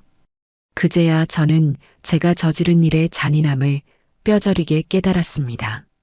제가 전주에서 차려냈던 그 완벽하게 차려낸 현실 한 상, 그 비싼 즉석 갈비찜과 15만 원짜리 궁중 비빔밥 키트, 그것은 며느리에게는 끔찍한 조롱이자 확인 사살이나 다름없었을 겁니다. 너는 내가 무능해서 밥 한 끼 못 차려 먹을 정도로 절박하지? 너는 돈이 없어서 부모님도 못 지키고 직장에서도 잘렸지? 봐라, 나는 이렇게 돈이 많아서 내가 그토록 지키고 싶었던 그 품위와 여유를 돈으로 사서 이렇게나 화려하게 차려낼 수 있단다. 저는 넘어져 있는 사람을 걷어찬 것을 넘어 왜 제대로 서 있지 못하냐고, 왜 나처럼 이렇게 우아하게 서 있지 못하냐고 비웃었던 셈입니다. 며느리라는 역할에 대한 저의 굳은 기대와 편견이 시어머니는 마땅히 대접받아야 한다는 그 낡아빠진 아집이 결국 벼랑 끝에 서 있던 고립된 아이를 더욱 깊은 어둠 속으로 밀어넣는데 결정적인 일조를 했다는 죄책감이 제 심장을 아프게 찔렀습니다. 며느리를 며느리라는 틀이 아니라 그저 은지라는 한 사람으로 제대로 보려 하지 않고 그저 며느리의 도리라는 그 편협한 잣대로만 판단했던 제 자신이 너무나도 부끄럽고 혐오스러웠습니다. 재석아, 제 목소리가 형편없이 떨려 나왔습니다. 그래서 은지는 찾았니? 어디 있대? 어디로 갔을 것 같아? 모르겠어요, 어머니. 전화기도 꺼져 있고 유나한테 물어봐도 엄마가 그냥 잠깐 나갔다 올게 하고 나갔대요. 저 이제 어떡해요. 은지 혹시라도 어디 가서 쓰러져 있기라도 하면. 아들의 절규에 저는 수화기를 고쳐 잡았습니다. 지금은 이 늙은이의 죄책감에 빠져 있을 때가 아니었습니다. 재석아, 정신 차려라. 이놈아, 지금 울고 있을 때가 아니야. 은지가 갈 만한 곳 싹 다 생각해봐. 친정에는, 그래, 사돈댁에는 전화해봤어? 아니요. 아직? 장인 장모님 아시게 되면 두 분 쓰러지실까봐 못했어요. 당장 전화해. 지금 그런 거 따질 때가 아니야. 혹시 친정으로 갔을지도 모르지 않으냐. 그리고 은지가 가던 동네 도서관, 카페, 유나 학교 앞. 너가 생각할 수 있는 모든 곳을 당장 찾아봐. 날씨도 추운데 그 얇은 옷만 입고 어디 길거리에서 헤매고 있을 수도 있어. 엄마가 지금 바로 올라갈게. 어머니, 이 밤에 어떡해. 시끄럽다. 엄마 지금 당장 택시라도 잡아 타고 올라갈 테니까. 은지 혼자 두면 안 돼. 알았어? 재석아, 끊지 말고 꼭 옆에 있어 주거라. 아니지, 끊고 당장 나가서 찾아. 엄마가 올라가면서 계속 전화할게. 은지 꼭 찾아야 한다, 아들. 저는 전화를 끊고 겉옷을 꿰어 입었습니다. 며느리가 제게 주었던 그 차가운 편의점 비빔밥. 그것은 모욕이 아니었습니다. 그것은 그 아이가 세상에 혹은 제게 보낸 마지막 구조 신호였을지도 모릅니다. 그리고 저는 그 신호를 가장 잔인하고 오만한 방식으로 짓밟아 버렸습니다. 저는 어둠을 뚫고 대문 밖으로 아랫마을 큰 길로 뛰쳐나갔습니다. 어떻게든 서울 가는 차를 잡아야 했습니다.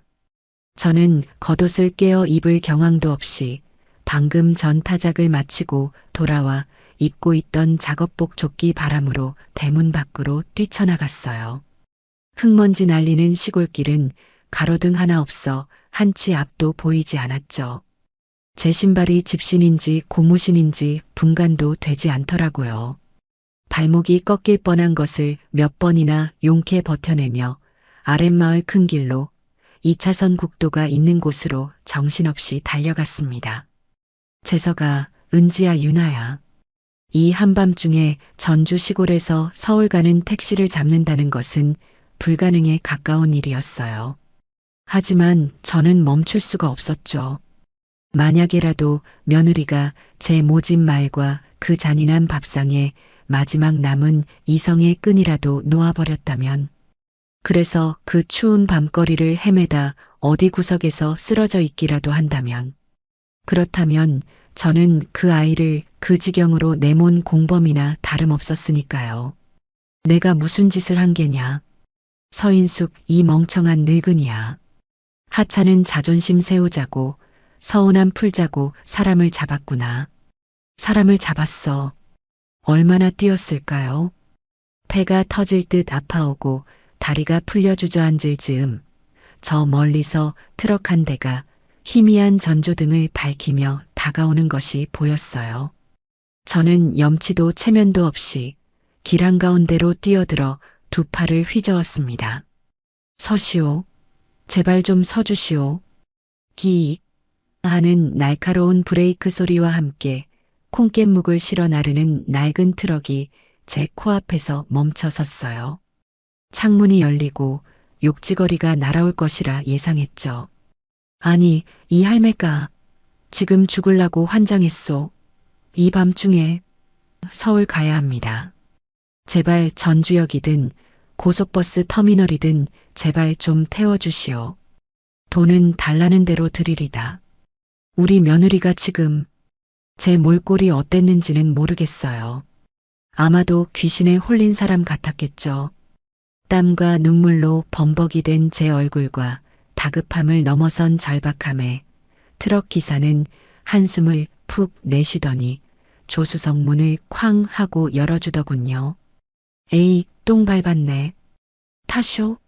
뭔 일인지는 몰라도 사람 하나 살린다 셈치지. 어여 타쇼? 여기까지만이요. 트럭에 올라타는 그 짧은 순간에도 다리가 후들거려 몇 번이나 헛디뎠지 뭐예요. 전주역으로 갑시다. 제일 빠른 기차 아니 이 시간에 기차가 있나? 아, 모르겠소. 일단 갑시다. 트럭이 덜컹거리며 출발하고 나서야 저는 겨우 아들에게 다시 전화를 걸 수 있었어요. 재석아, 엄마다. 은지는? 은지 찾았어? 어머니, 지금 밖이에요. 모르겠어요. 전화기는 계속 꺼져 있고 장인어른 댁에도 전화했는데 안 왔대요. 다들 지금 난리가 났어요. 은지가 평소에 입던 코트도 가방도 다 그대로 두고 지갑 하나만 들고 나갔어요. 어머니, 저 어떡해요? 은지 어디로 간 걸까요? 정신 차려. 이놈아, 너가 지금 무너지면 어떡해. 은지가 평소에 가던 곳 전부 다 생각해봐. 엄마가 올라가면서 계속 전화할게. 은지 꼭 찾아야 한다, 아들. 트럭은 고맙게도 저를 전주역 앞에 내려주더군요. 하지만 제 예상대로 이 늦은 밤에 서울로 가는 기차는 이미 끊긴 후였죠. 텅 빈 대합실에는 노숙인 몇 명과 저처럼 발을 동동 구르는 사람들 뿐이었어요. 안 된다. 아침까지 기다릴 수 없어. 이 추위에 그 얇은 옷만 입고 밖에서 밤을 샌다면 정말 큰일 난다. 저는 다시 역 밖으로 뛰쳐나갔습니다. 그리고 역 앞에 줄지어 서 있는 택시들 중 가장 앞에 서 있는 기사에게 다가가 창문을 두드렸죠. 기사님, 서울 갑시다. 네. 할머니, 지금 뭐라고 하셨어요? 서울이요? 서울 가자고요. 돈은 걱정 마시오. 20만 원 아니, 30만 원 아니, 40만 원이라도 드릴 테니 제발 지금 당장 출발해 주시오. 제 손에 쥔 만 원짜리 몇 장과 제 입에서 나온 40만 원이라는 액수의 불균형에 기사가 저를 위아래로 훑어보더라고요. 할머니, 지금 저랑 장난하시는 겁니까? 돈도 없으신 것 같은데. 있소. 집에 아니, 아들 집에 가면 다 있소. 내 아들이 서울의 32층 아파트에 사는 놈이요. 못 믿겠으면 지금 당장 전화 바꿔드리지. 제발 갑시다. 우리 며느리가 지금 제정신이 아닌 제 모습에 기사는 한숨을 내쉬며 일단 타죠. 가면서 아드님이랑 통화 한번 합시다. 진짜인지 아닌지. 그리고 40이 아니라 50은 주셔야 합니다. 하더군요. 저는 고개를 100번도 더 끄덕이며 택시 뒷좌석에 무너지듯 몸을 실었어요. 50이 아니라 100이라도 드리리다. 출발해 주시오. 최대한 빨리. 제발. 택시가 고속도로에 올라타자 창밖으로 검은 풍경들이 무섭게 스쳐 지나갔어요. 저는 그제야 겉옷도 없이 작업복 조끼 바람으로 뛰쳐나온 제 몸이 덜덜 떨리고 있음을 깨달았죠. 하지만 그 추위는 제 심장을 얼어붙게 만든 죄책감에 비하면 아무것도 아니었어요. 저는 눈을 감았습니다. 그날의 일들이, 며느리의 모든 행동이 다시금 머릿속에서 재생되더군요. 소파에 힘없이 누워 노트북을 보던 그 텅 빈 눈. 제 반찬통을 보며 냄새 밴다고 말하던 그 날카로운 목소리. 그건 깔끔함이 아니라 이미 망가질 대로 망가진 자신의 삶에 더 이상의 변수를 드리고 싶지 않았던 절박한 경고였어요. 그리고 제가 내밀었던 고들빼기 김치. 그때랑 지금이랑 같나요?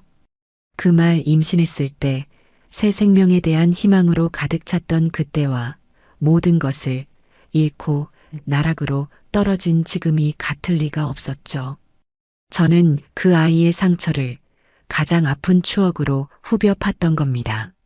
나는 그 아이에게 시어머니가 아니라 빚쟁이보다 더 무서운 존재의 실패를 확인시키는 저승사자였구나. 눈물이 뺨을 타고 흘렀죠. 늙은 시어미의 권위, 대접받고 싶은 마음. 그 하찮은 자존심 때문에 제가 한 아이를 벼랑 끝으로 내몰았던 거예요. 어머니, 찾았어요. 은지 찾은 것 같아요. 그때 재석이에게서 전화가 걸려왔어요. 제 심장이 멎는 줄 알았습니다. 어디야? 어디 있어? 괜찮아? 은지 괜찮은 거냐? 다친 데는? 아, 그게 장인어른께서 혹시나 해서 은지 대학교 도서관에 가보셨대요. 거기가 졸업생도 들어갈 수 있는 24시간 열람실이 있다고. 그런데 거기에 있었대요. 도서관? 그 시간에 도서관에 왜? 모르겠어요. 그냥 구석에서 멍하니 앉아 있었대요. 휴대전화도 꺼놓고 아무 생각 없이 그냥 앉아만 있었대요. 지금 장인어른이 데리고 집으로 오고 계세요. 어머니 다행이에요. 정말 다행이에요. 길에서 쓰러진 게 아니라서 정말 다행이에요. 저는 수화기를 붙잡고 아이고 하느님 부처님 감사합니다. 감사합니다 하고 울부짖었어요. 택시기사가 백미러로 저를 힐끗 쳐다보는 것이 느껴졌지만 창피함도 몰랐죠. 무사히 찾아서 그것으로 되었어요. 새벽 3시가 넘어 택시는 서울의 그 거대한 아파트 단지 앞에 도착했습니다. 제가 주소를 외우고 있었거든요. 재석이가 이미 1층 로비에 내려와 저를 기다리고 있더라고요. 이 녀석은 택시기사에게 돈을 지불하고는 겉옷도 없는 저를 부축했어요. 어머니, 이 추위에 밖에서 기다리셨어요? 겉옷도 없이. 됐다. 은지는 어디 있어? 방금 장인어른이랑 같이 들어왔어요.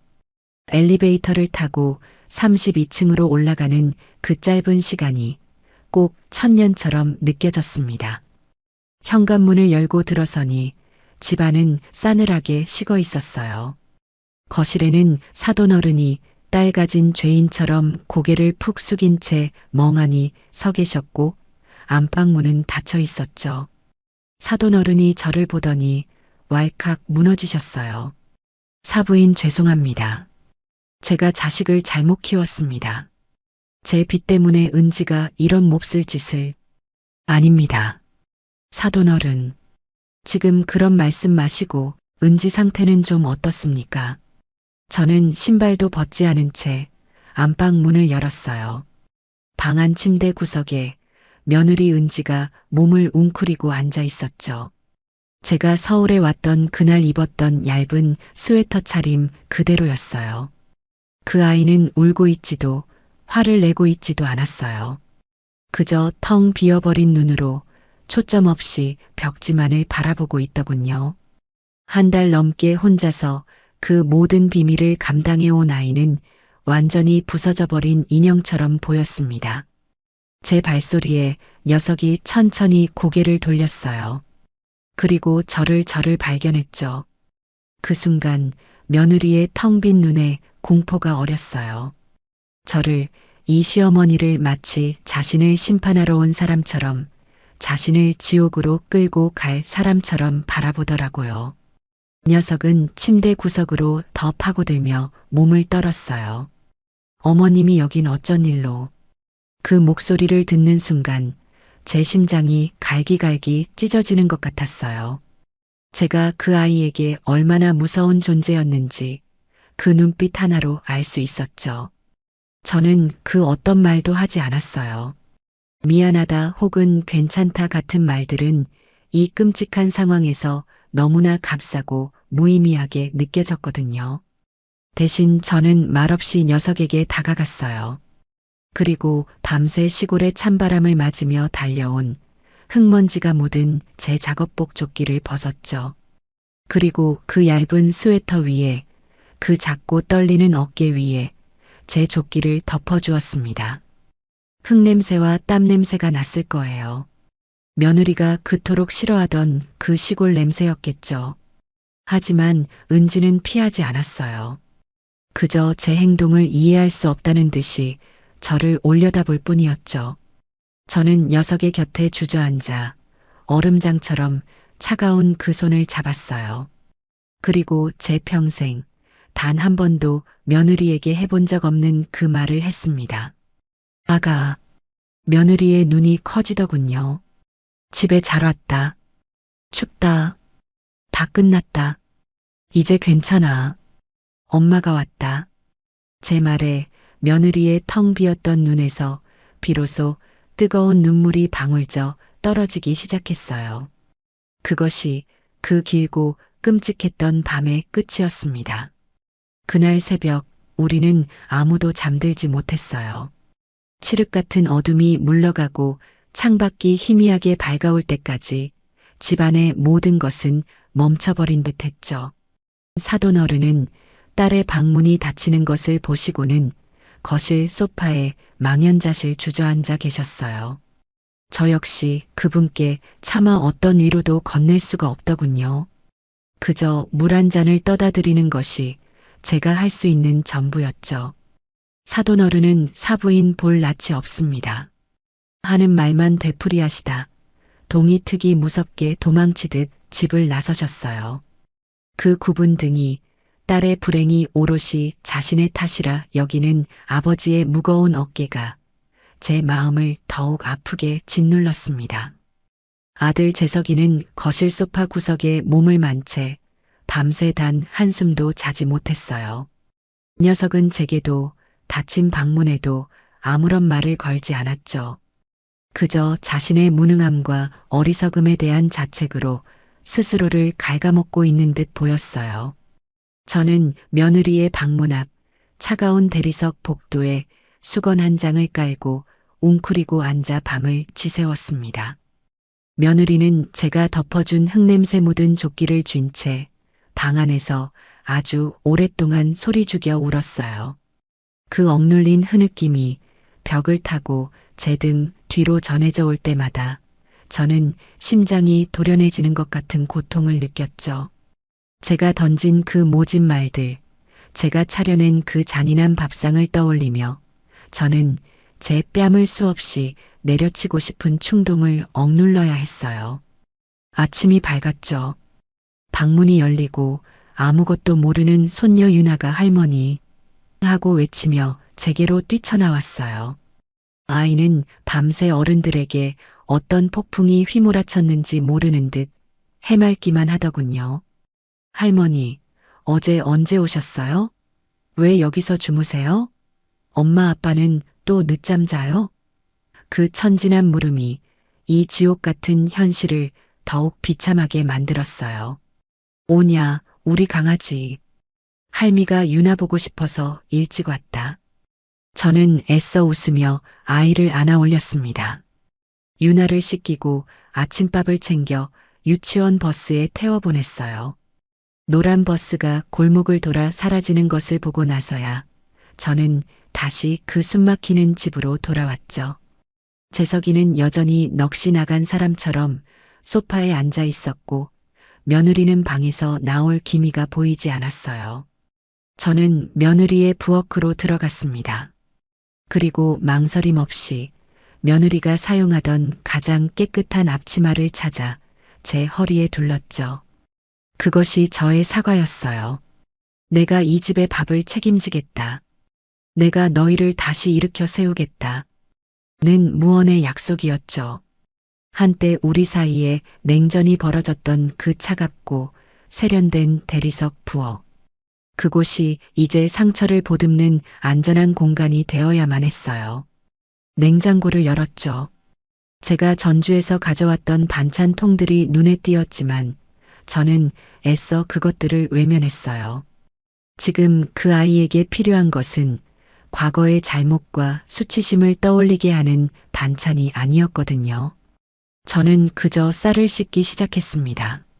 아무도 없는 정막으로 가득했던 집안에 사락사락하고 쌀 씻는 소리가 고요하게 울려 퍼졌어요. 그 평범하고 일상적인 소리가 마치 멈춰버린 것만 같았던 이 집안의 시간을 아주 조금씩, 아주 느리게 다시 흐르게 하는 것 같았죠. 저는 쌀을 푹 퍼지게 끓여 흰죽을 쑤었어요. 소금 간도 하지 않은 그저 쌀의 단맛만 우러난 밍밍한 죽이었죠. 그리고 가장 부드러운 달걀 몇 개를 풀어 체에 곱게 걸러 새우젓으로 간을 맞춘 달걀찜을 만들었어요. 시원하고 맑은 콩나물국도 끓였습니다.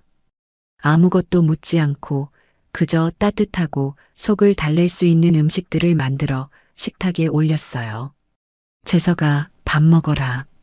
입맛이 없어요, 어머니. 입맛이 없어도 먹어.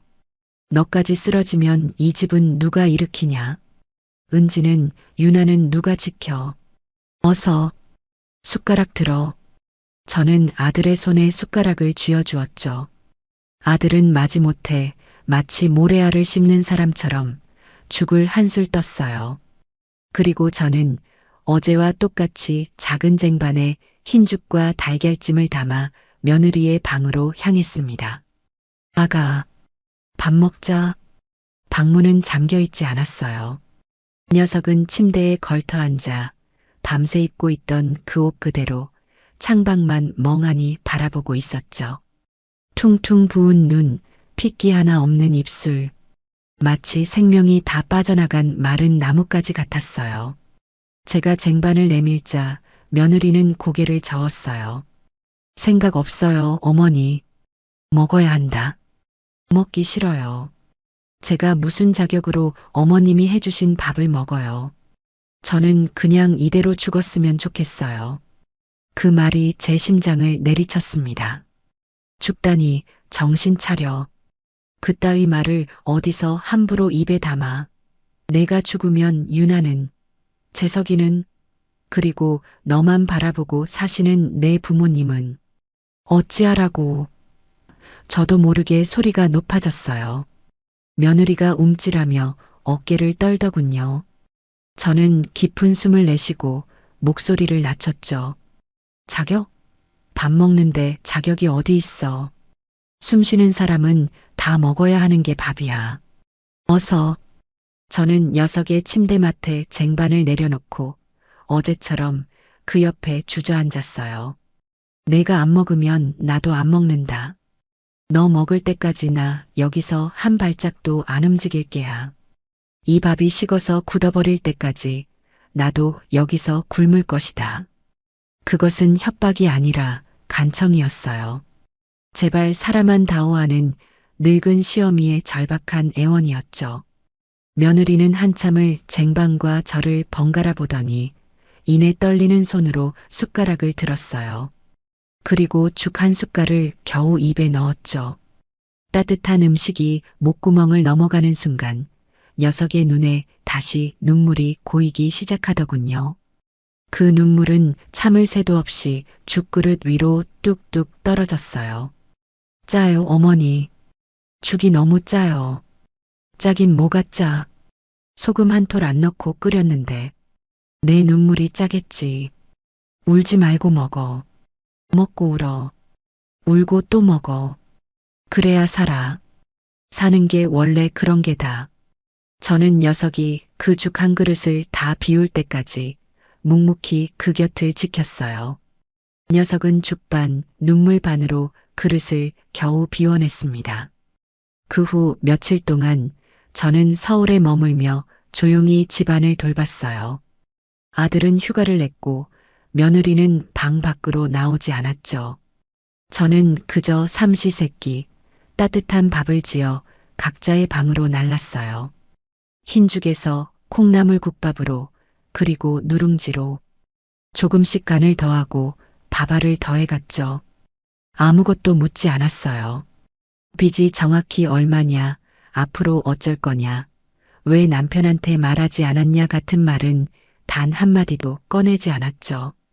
지금 그들에게 필요한 것은 해결책이나 문책이 아니라 그저 쉼없이 몰아쳤던 폭풍우를 피해 숨을 돌릴 수 있는 안전한 구멍이었거든요. 변화가 찾아온 것은 제가 서울에 온 지 나흘째 되던 날 저녁 무렵이었어요. 저는 그날도 어김없이 부엌에서 저녁을 짓고 있었죠. 시금치를 데쳐 무치고 굴비를 굽고 있었어요. 그 며칠 사이 냉장고 속 식재료가 다 떨어져 아들 녀석을 시켜 시장을 봐 오게 했지요. 그때 등 뒤에서 희미한 인기척이 느껴지더군요. 며느리 은지였어요. 녀석은 며칠 만에 세수를 했는지 헬쑥하지만 조금은 정돈된 모습으로 부엌 입구에 서서 제 뒷모습을 멍하니 바라보고 있었죠. 그 며칠간의 식사가 그 아이를 다시 일어설 수 있게 만든 모양이었어요. 제가 돌아보자 녀석은 움찔하며 고개를 숙였죠. 저 어머니 제가 도울게요. 저는 아무 말 없이 제가 묻히던 시금치 그릇을 녀석 쪽으로 밀어주었어요. 간 좀 봐라. 싱거우면 소금 좀 더 넣고. 며느리는 망설이다가 조심스럽게 다가와 젓가락으로 시금치 한 줄기를 입에 넣더군요. 맛있어요, 어머니. 간 딱 좋아요. 그래. 그럼 참기름이랑 깨 좀 뿌려서 마저 묻혀라. 나는 굴비 뒤집어야 하니께. 그렇게 우리는 나란히 서서 저녁을 준비했어요. 제가 굴비를 굽고 며느리가 나물을 무쳤죠. 따뜻한 물과 비누 거품, 지글지글 굴비 굽는 고소한 냄새, 그리고 그릇이 부딪히는 소박한 소음 속에서 굳게 닫혀있던 며느리의 마음이 아주 조금씩 열리기 시작하더군요. 함께 차린 저녁상에 며칠 만에 처음으로 세 식구가 마주 앉았어요. 재석이도 은지도 저도 말없이 밥만 먹었죠. 하지만 그것은 불편한 침묵이 아니었어요. 그것은 회복의 침묵이었죠. 살아있는 자들은 밥을 먹어야 한다는 엄숙한 의식을 치르는 것과도 같았습니다. 식사가 끝나고 설거지를 하던 때였어요. 제가 씻고 며느리가 젖은 그릇을 닦았죠. 한참을 망설이던 며느리가 그릇 닦는 소리보다 더 작은 목소리로 굳게 닫혀있던 입을 열었어요. 어머니, 왜? 정말 죄송했어요. 어머니께 편의점 그거. 됐다. 그 얘기는 제가 말을 잘랐어요. 이미 지나간 일 끄집어내어 좋을 것 없다고 생각했죠. 아니요, 들어주세요. 제발, 제 말 한 번만 들어주세요. 며느리의 목소리는 간절했어요. 저는 그릇을 닦던 손을 멈추고 며느리를 바라봤죠. 저 정말 그날 제정신이 아니었어요. 해고 통보를 받고 눈앞이 캄캄한데 부모님 빚은 당장 다음 달부터 막을 길이 없고 남편한테는 말할 용기가 안 나고 그냥 모든 게 다 끝났다고 생각했어요. 제 인생이 그냥 여기서 끝났다고 생각했어요. 며느리의 목소리가 떨리기 시작했어요. 그런데 어머님이 오셨어요. 문을 여는데 어머님이 서 계셨어요. 저는 그 순간 모든 게 무너지는 것 같았어요. 어머님이 그 반찬들을 꺼내시는데 숨이 턱 막혔어요. 저 어머님 미워서 그런 거 아니에요. 정말이에요. 그냥 어머님의 그 정성이 저한테는 너는 왜 이 모양이냐고, 너는 왜 나처럼 자식한테 정성 하나 못 쏟느냐고 그렇게 저를 비난하는 것 같았어요. 저는 어머님이 너무 무서웠어요. 그래서 도망쳤어요. 어머니한테서도 제 현실에서도 제가 너무 못났죠? 잘 나가는 커리어 우먼인 척은 다 했는데 사실은 빈털터리 신세였어요. 빚더미에 올라앉은 그런 제 모습 들키기 싫어서 어머니께 더 못되게 굴었던 것 같아요. 정말 죄송해요. 저는 젖은 손으로 며느리의 등을 가만히 쓸어주었어요. 아니다 얘야. 그리고 전주에서는 며느리는 전주라는 단어를 꺼내자마자 왈칵 눈물을 쏟았어요. 전주에서는 정말 죽고 싶을 만큼 창피했어요. 어머니가 그 즉석 요리들을 꺼내시는데 내가 여기서 벌받아 죽는구나. 그렇게 생각했어요. 어머니가 저를 얼마나 미워하실까, 얼마나 한심하게 보실까. 그 눈빛을 견딜 수가 없었어요. 그래서 다 거짓말했어요. 구조조정이라고. 그렇게라도 안 하면 제가 너무 비참해서 견딜 수가 없었어요. 저는 그제야 며느리의 손을 잡고 녀석을 돌려세워 마주 보았습니다. 은지야, 내 어머니, 내가 더 미안하다. 어머니, 사람 속도 모르고 내 서운한 감정만 앞세워서 내가 너를 더 힘들게 했다. 내가 벼랑 끝에 서 있는 줄도 모르고 내가 내 등을 떠밀었어. 어른답지 못했어. 시험이 이전에 같은 여자고 사람인데 내가 너한테 못쓸 짓을 했다. 정말 미안하구나. 제 진심 어린 사과에 며느리는 더 이상 참지 못하고 제 품에 안겨 아이처럼 울더군요. 어머니, 제가 잘못했어요. 제가 다 잘못했어요. 아니야, 아니야. 다 괜찮다, 다 괜찮아. 아가, 내가 살아 돌아왔으니 그것으로 다 괜찮다. 해결책을 제시하거나 섣부른 위로를 건네는 대신 그저 녀석이 오랫동안 혼자 감당해온 그 무거운 짐을 내려놓을 수 있도록 그 작은 등을 한참 동안이나 쓸어주었죠. 그렇게 서로의 가장 취약한 모습을 마주한 순간 비로소 우리는 시어머니와 며느리라는 그 지긋지긋한 역할의 벽을 넘어 한 사람 대 한 사람으로 서로를 마주볼 수 있게 되었어요. 진정한 유대감은 차가웠던 대리석 거실이 아니라 바로 그 부엌의 작은 개수대 앞에서 따뜻한 물줄기와 비누 거품 속에서 그렇게 조용히 싹트고 있었습니다. 그날 밤 우리 세 사람은 며칠 만에 처음으로 거실 식탁에 마주 앉았어요. 유나는 이미 깊이 잠든 시각이었죠. 그건 심판의 자리가 아니었어요. 빚쟁이의 독촉 자리도 아니었고요. 그건 가족이라는 이름으로 모인 난파선에서 구사일생으로 살아남은 생존자들의 첫 번째 대책회의였습니다. 며느리 은지는 눈물이 그렁그렁한 채였지만 더 이상 도망치려 하지는 않았어요. 저는 며느리의 손을 잡은 채로 고개를 숙이고 있는 아들 녀석에게 말했죠. 재석아, 내 어머니. 은지가 지난 1년 동안 혼자 뭘 감당해 왔는지 이제 알겠냐? 네, 알아요. 제가 정말 면목이 없어요. 은지한테도 어머니한테도. 면목 없는 건 나중 얘기다. 지금은 우리가 뭘 해야 할지 얘기할 때야. 은지야, 내 어머니. 며느리는 여전히 고개를 숙이고 있었어요. 이제 숨기지 말고 다 얘기해 보거라. 사돈어른 빚이 정확히 얼마나 되는 거냐? 이자가 한 달에 얼마가 나가는 게야? 그리고 내가 잘린 건 퇴직금은 뭐 그런 건 어떻게 되는 게야? 며느리는 망설였어요. 자신의 가장 아프고 치욕스러운 부분을 그것도 시어머니에게 밑바닥까지 드러내야 한다는 것이 죽기보다 싫었겠죠. 괜찮다. 이제 우린 한 배를 탔어. 이 배가 지금 물이 새고 있는데 어디가 얼마나 찢어졌는지 알아야 땜질을 할 게 아니냐. 이 배가 가라앉으면 너만 물에 빠지는 게 아니야. 재석이도 유나도 그리고 나도 다 같이 물에 빠지는 게야. 그러니 알아야 살 길을 찾지. 제 단호한 말에 며느리는 한참을 망설이다 하나씩 털어놓기 시작하더군요.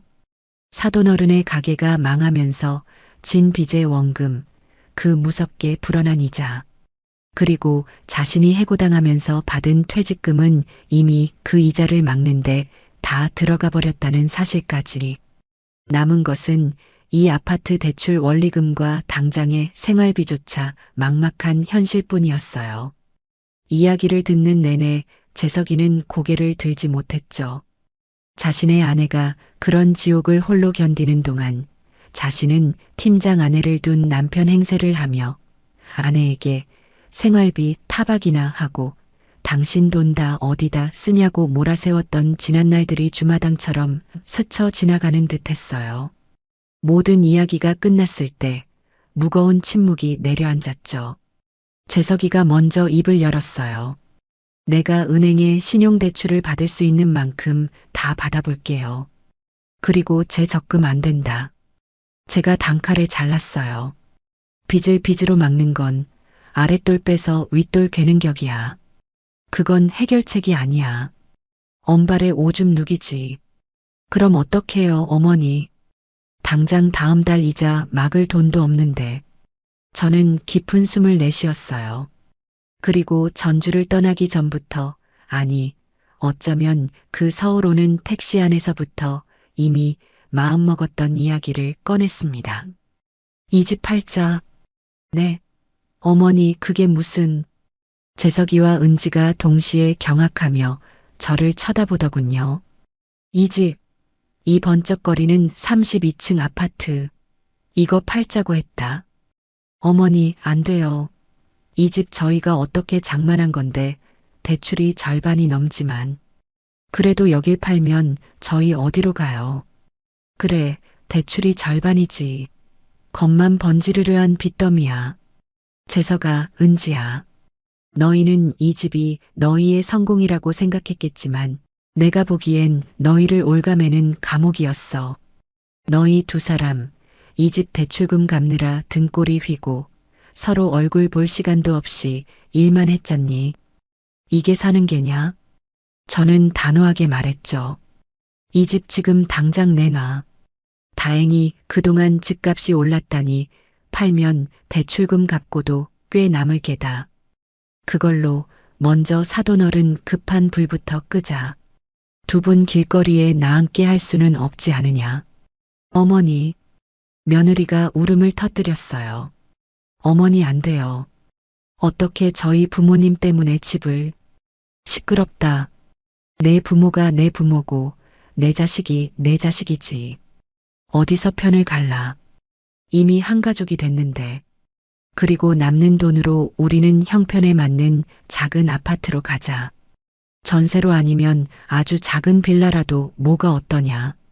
하늘 높은 데서 발 뻗고 자는 것보다 땅바닥이라도 두 발 편히 뻗고 자는 게 100번 낫다. 유나 학교 조금 멀어지면 어떠냐. 엄마 아빠가 웃는 게 유나한테는 100배 1000배 더 좋은 교육이다. 그리고 나도 저는 품속에서 제 통장을 꺼내 식탁 위에 올려놓았어요. 이거 내가 평생 밭일해서 모은 돈이다. 내 아비 내 시아비 유산 한 푼 안 받고 내가 악착같이 모은 내 돈이야. 그리고 전주에 내 이름으로 된 밭 그거 팔란다.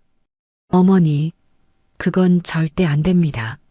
그건 어머니 노후 자금이잖아요. 저희 때문에 어머니 노후를... 재석이가 기겁하며 제 손을 잡더군요. 노후? 내가 지금 너희랑 이렇게 있는데 그깟 땅 쪼가리가 무슨 내 노후야. 내 노후는 내 자식, 내 손주가 밥 굶지 않고 웃으면서 사는 거. 그게 내 노후다. 늙은이 걱정은 붙들어매. 저는 통장을 며느리 손에 쥐어주었어요. 이 돈 그리고 밥한 돈 합치면 사돈어른 빚 다 갚고도 남을 게다. 그러니 이걸로 다 갚아. 그리고 다시 시작해. 빚 없는 데서부터 깨끗하게 다시 시작하는 게야. 어머니, 제가 이 은혜를 어떻게 해. 며느리는 제 통장을 붙들고 바닥에 엎드려 통곡했어요. 그 아이가 그렇게 소리내어 우는 것은 처음 보았죠. 은혜라고 생각 마라. 이건 내가 너한테 빚 갚는 게야. 네. 내가 너한테 편의점 비빔밥으로 그리고 그 잔인한 즉석 밥상으로 내 마음에 빚을 졌다. 너를 죽음 직전까지 몰고 간 빚이야. 그러니 이걸로 그 빚퉁 치는 걸로 하자. 알겠냐? 그날 밤 우리는 부둥켜 안고 한참을 울었습니다. 그것은 절망의 눈물이 아니라 다시 시작할 수 있다는 희망의 눈물이었어요. 몇 달의 시간이 흘렀죠. 위기는 마법처럼 사라지지 않았지만 우리는 이제 함께 그 문제를 헤쳐나가고 있었어요. 재석이와 제가 내놓은 돈으로 사돈댁은 다행히 집을 잃지 않고 모든 빚을 정리할 수 있었습니다. 두 분은 작은 분식 가게를 다시 시작하셨죠. 그리고 아들 내외는 그 하늘 높던 32층 아파트를 정말로 팔았어요. 속이 다 시원하더군요. 그들은 그 근처 조금 오래됐지만 햇볕이 잘 드는 낮은 층의 빌라로 이사했습니다. 대출금도 빚도 없는 오롯이 그들만의 보금자리였죠. 무거운 짐을 내려놓은 며느리는 이전보다 규모는 작지만 자신을 존중해주는 새로운 직장을 구해 즐겁게 일하고 있어요. 이제는 팀장이라는 직함 대신 은지라고 불리는 것을 더 좋아하게 되었죠. 야근도 없고 주말에는 온전히 가족과 시간을 보낸대요. 얼굴에 웃음이 돌아왔어요. 이야기의 마지막 장면은 다시 가을볕이 따사로운 전주에 있는 제 부엌이랍니다. 주말을 맞아 며느리가 손님이 아닌 진짜 딸의 얼굴로 저를 찾아왔어요. 아들 재석이와 손녀 유나도 함께였죠. 우리는 마당에 돗자리를 펴고 나란히 앉아 정통 전주 비빔밥에 들어갈 나물을 다듬고 있었어요. 어머니, 시금치는 얼마나 데쳐야 해요? 아, 또 너무 익혔나 봐요. 물러졌어요. 이 녀석아, 내가 끓는 물에 소금 좀 넣고 살짝만 넣었다 빼라고 했지. 콩나물은 뚜껑 열지 말라고. 열면 비린내 난다고. 몇 번을 알려줘야 하니. 아, 맞다. 콩나물. 어떻게 어머니. 나 또 뚜껑 열었네. 제가 핀잔을 주자 며느리는 서툰 솜씨지만 열심히 제 흉내를 내며 환하게 웃더군요. 그 웃음은 제가 서울에서 보았던 그 날카롭고 공허했던 웃음이 아니었어요. 괜찮아, 괜찮아. 비린내 좀 나면 어때? 우리가 먹을 건데. 아들 재석이가 마당에서 숯불에 고추장 불고기를 구우며 넉살 좋게 웃었어요. 따뜻한 밥 위에 며느리가 서툴게 무친 시금치, 비린내가 살짝 나는 콩나물, 제가 정성껏 볶은 고사리와 표고버섯, 형형색색의 나물을 정성껏 올리며 저는 우리가 단순히 음식을 만드는 것이 아니라는 것을 깨달았죠. 우리는 지금 우리 가족만의 새로운 조리법을 만들고 있는 것이었어요. 그 조리법에는 실직이라는 쓴맛도, 빚이라는 짠맛도, 그리고 서로에게 상처를 주었던 매운맛도 모두 담겨 있었죠.